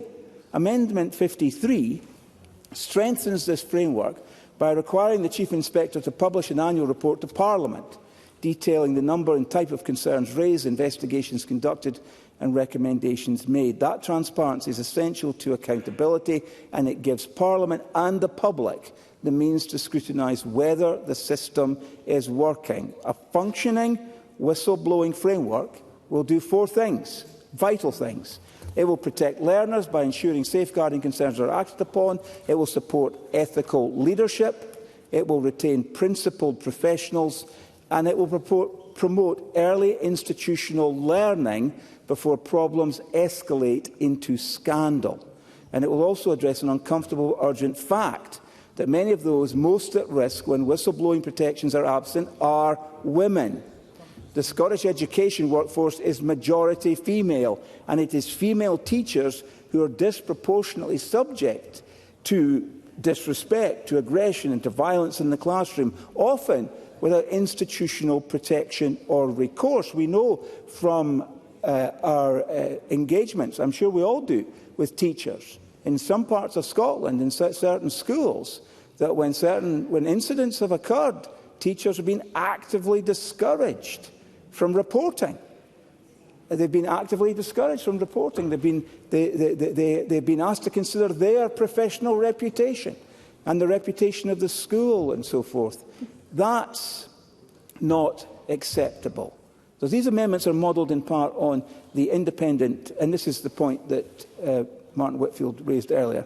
These are in part modelled on the independent national whistleblowing officer created for the NHS in Scotland. And that role has shown it is entirely feasible to have a small independent office that ensures complaints are handled fairly, safely and outside the management chain. There is no good reason why the education workforce should be afforded any less protection than NHS staff. Let us be absolutely clear. Whistleblowing saves systems from failure. It is a means of protecting the public interest and of ensuring that the best interests of pupils, parents and the wider public are safeguarded at all times. In education, this is particularly vital because schools are closed environments and power is hierarchical. Cultures can become toxic. And when issues arise, whether mismanagement, safeguarding failures, curriculum malpractice or the bullying of staff or pupils, the instinct too often is to deny, deflect or retaliate. Presiding Officer, if we are serious about creating a world-class education system, one grounded in safety, ethics and trust, then we must begin by protecting those who protect the truth. That is what these amendments do. Let's also reflect on the wider benefits that a well-functioning whistleblowing framework can bring. First, it improves learner safety. When staff feel safe to raise safeguarding concerns, the entire system becomes more responsive. Children are better protected. Risks are identified earlier. Lessons are learned more quickly. And second, it strengthens leadership. When leaders know that staff have recourse to independent oversight, they are more likely to lead ethically, transparently and responsibly. The very existence of whistleblowing protection adds a preventative force against abuse of power. Third, it improves staff retention. Talented professionals who are committed to doing the right thing will remain in the sector if they believe that ethical conduct is supported, not punished. It creates a culture where good people want to stay. Fourthly, it supports organisational learning. Whistleblowing is often the first signal that something in the system is going wrong. If that signal is silenced, the institution continues to drift. If it is heard and acted upon, the institution can change before failure becomes inevitable. An early warning leads to early action. And most importantly, it upholds the principle that public institutions must serve the public good. Education is not a private matter, it is a public service. The rights and well-being of learners, the trust of families and the integrity of national policy are all bound up with how we handle internal dissent. We must build a culture that says telling the truth matters, standing up for children matters, calling out failure is a form of care. Now, I genuinely believe that the Cabinet Secretary is someone who understands what I hope she understands, what these amendments are intended to do, because there is a cultural problem in the education sector. I urge members to support these amendments, not simply as policy, but as a statement of our values, that truth matters, that courage is to be honoured, and that Scottish education must be accountable from the inside out. Thank you, Mr Kerr. I call Miles Briggs to speak to Amendment 210 and other amendments in the group. Thank you, Presiding Officer. I'm not sure if it's a good or a bad thing that it takes Parliament to sit to 10:15 just for Ross Greer and Stephen Kerr to find some common agreement, but that's maybe an achievement from this evening. But can I put my support for Ros McCall's Amendment 206, and also in relation to Ross Greer's amendment, expressed concern because I don't think the proposals put forward have indeed had any consultation, a point which, quite rightly, I think Jackie Dunbar was trying to make. And also, I'm not quite sure in terms of where the Chief Inspector would take forward an inspection regime with the home education community, which hasn't been consulted on. So I welcome what he's maybe trying to achieve in relation to 205 and the potential for future, but as a group of amendments, we would not support them. My amendment 210 I've brought back from stage 2, and it was very much in relation to petition PE 1979, which is currently going through Parliament. And it would allow Scottish ministers to set out further detail by regulations, including how inspections should address safeguarding and how complaints can be made to the Chief Inspector and what actions they would be able to then take in response. And I think this is an important change which I hope the Cabinet Secretary has considered beyond stage 2, because we need to see a system across education and children's services, I believe, to look at complaints being made in relation to child protection and safeguarding functions. Now, I'm looking forward to hearing what the Cabinet Secretary has to say in relation to whether or not to press this amendment or whether or not this is something the Government would take forward in improved guidance. I think that's really important for the petitioners who are still taking forward a wider change which they hope to see. But I will, for now, yes. Yeah. I'm Duncan Glancy. I'd thank the member for taking that intervention, and I'm supportive. We're supportive of his amendment to 210.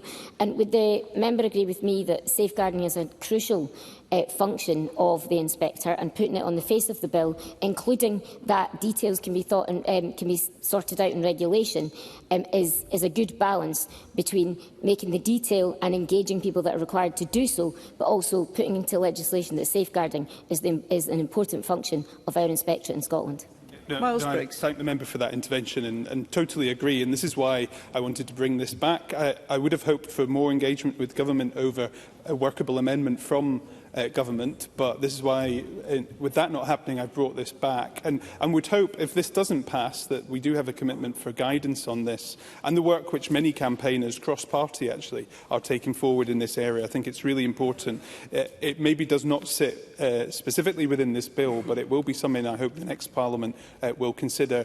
And in relation to Stephen Kerr's amendments, I think that's also something for the wider whistleblowing opportunity, which, having taken forward a whistleblower for the NHS, I'm not quite sure why we would not see one for education and children's services as well. So I think there is an opportunity, if this is not it in this bill, in the next Parliament. Thank you.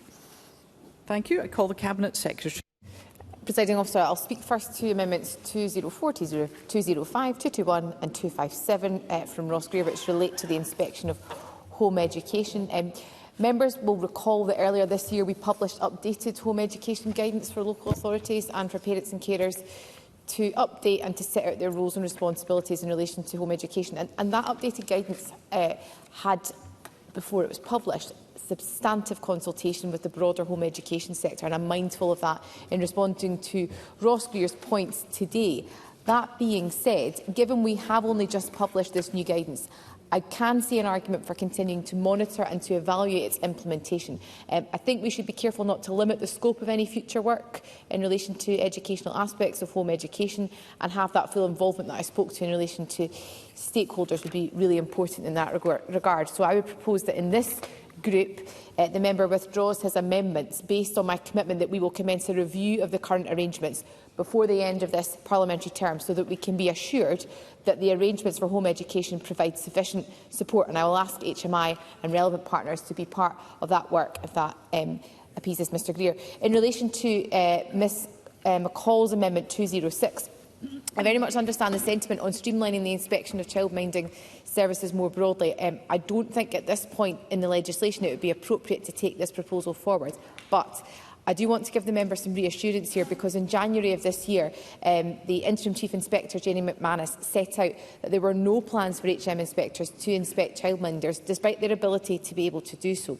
And as part of developing that new shared inspection framework for early learning and childcare, with the Care Inspectorate, both inspectorates have agreed that the Care Inspectorate will continue to inspect childminders. And I understand that childminding stakeholders are reassured by this public statement from HMIE, which I think is certainly welcome. So I would urge members to reject this amendment, but I would reiterate that there is no intention for the Inspectorate to inspect childminding settings. And the member will also be aware of the shared inspection framework that has been developed with both organisations in relation actually to some of the recommendations from Professor Muir's report. In terms of whistleblowing and child protection, I want to turn to Mr Kerr's amendments on whistleblowing and Mr Briggs on child protection. I take both of these issues extremely seriously, and I'm going to talk later about a number of the ways in which I think these points can be addressed, but I do have to say I'm unable to support these amendments in the context of this bill. So with regards to Mr Kerr's amendments 35 and 53, as I previously set out to committee at stage 2, I am specifically concerned that the employment-related provisions, which include a whistleblower function for the Chief Inspector, would not be within the legislative competence of the Parliament, and that would risk the bill being unable to become law. Further, though, as has been detailed in a letter to me from University Scotland, this amendment would cut across existing mechanisms in the higher education sector. That most notably exists in universities, where they have well-established and robust whistleblower mechanisms available to ITE students on the same basis as all other students and staff. So the scope of the amendment would also risk cutting across the Public Service Ombudsman statutory remit, which in broad terms relates to maladministration and service failure. We've discussed resource this evening, a number of different amendments, and that would also be a relevant factor in that regard. I do take the member's point in relation to culture. We have discussed this at length, and I'm sympathetic to the points he has raised, but I think there are technical challenges with the amendment as drafted. Now, moving to Mr Briggs' Amendment 210, in relation to child protection and safeguarding, as I said at stage 2, I very much have every sympathy with his intentions. We do already have agencies with clear responsibilities for the enforcement of child protection measures, particularly Police Scotland and Local Authority Children and Family Social Work. Giving the Chief Inspector an enforcement function risks complicating that landscape, and it could have unintended consequences. So, for example, Child protection guidance is very clear that any concerns about a child's safety or well-being should be reported to police or social work, who have powers to make interventions as needed. And if the Chief Inspector were to have a role too, then there is a risk of reports potentially going to them initially instead, which would need to be passed on to the police or to social work, and ultimately slowing things down and potentially increasing the risk for children. So, as I noted previously at stage 2, the matters which we are looking at here around safeguarding, concerns of various kinds, complaints in related areas are really complex, and there are a range of different interlocking statutory roles, and so any potential change needs to be the subject of extensive consultation, given that potential for unforeseen circumstances. Now, there have been also some concerns shared by the Office of the Chief Social Work Advisor, who's questioned the potential interface with the role of the Chief Social Work Officers, who already hold statutory responsibilities in our local authorities, as well as the role of the Care Inspectorate, particularly for educational establishments. So, in summary, I would stress again that while I do not see the bill as being the vehicle to achieve this, I think we do need to collectively consider these important issues raised by Mr Kerr and Mr Briggs, and I give an undertaking that, with the confines of this bill, I am committed to doing exactly that with both members. During stage 2, additionally, I did undertake that I would explore these matters further, and I would engage with COSLA in particular, mindful of their statutory responsibilities. I wrote to COSLA on the 13th of June to propose that this is a matter discussed at the next meeting of the Education and Childcare Assurance Board. I will also ensure that the GTC Scotland are included so that issues arising from their current review of fitness to teach can be considered. That's an aspect that I know Mr Rennie has been interested in, as well as a number of other members viewing that as particularly important. Thank you. And I call on Ross Greer to wind up and press or withdraw Amendment 204. Thank you, Presiding Officer, and can I thank the Cabinet Secretary for addressing my amendments. I agree with her absolutely that the review that she's committed to, that I welcome, shouldn't just be limited to the education aspects of homeschooling. I agree, issues like safeguarding, I think, should be considered. And I'm, for the reasons outlined to Martin Whitfield, I'm not at all convinced that all councils in Scotland are providing adequate support to families who've made this choice. I would point to the bill that the new Labour government have just introduced in England that places a duty on education authorities, a stronger duty to provide that. And I think that is potentially a route forward that we should consider here in Scotland, but the review would absolutely be the right first course. And given that the Cabinet Secretary is committed to starting that review before the end of this parliamentary session, I will be happy to withdraw Amendment 204, and I will not press my other amendments in this group. Thank you. Ross Greer seeks to withdraw Amendment 204. Does any member object? Amendment 204 is... At this point, I am minded to suspend proceedings for 5 minutes, and I'd be grateful if business managers might come to meet me here. Thank you.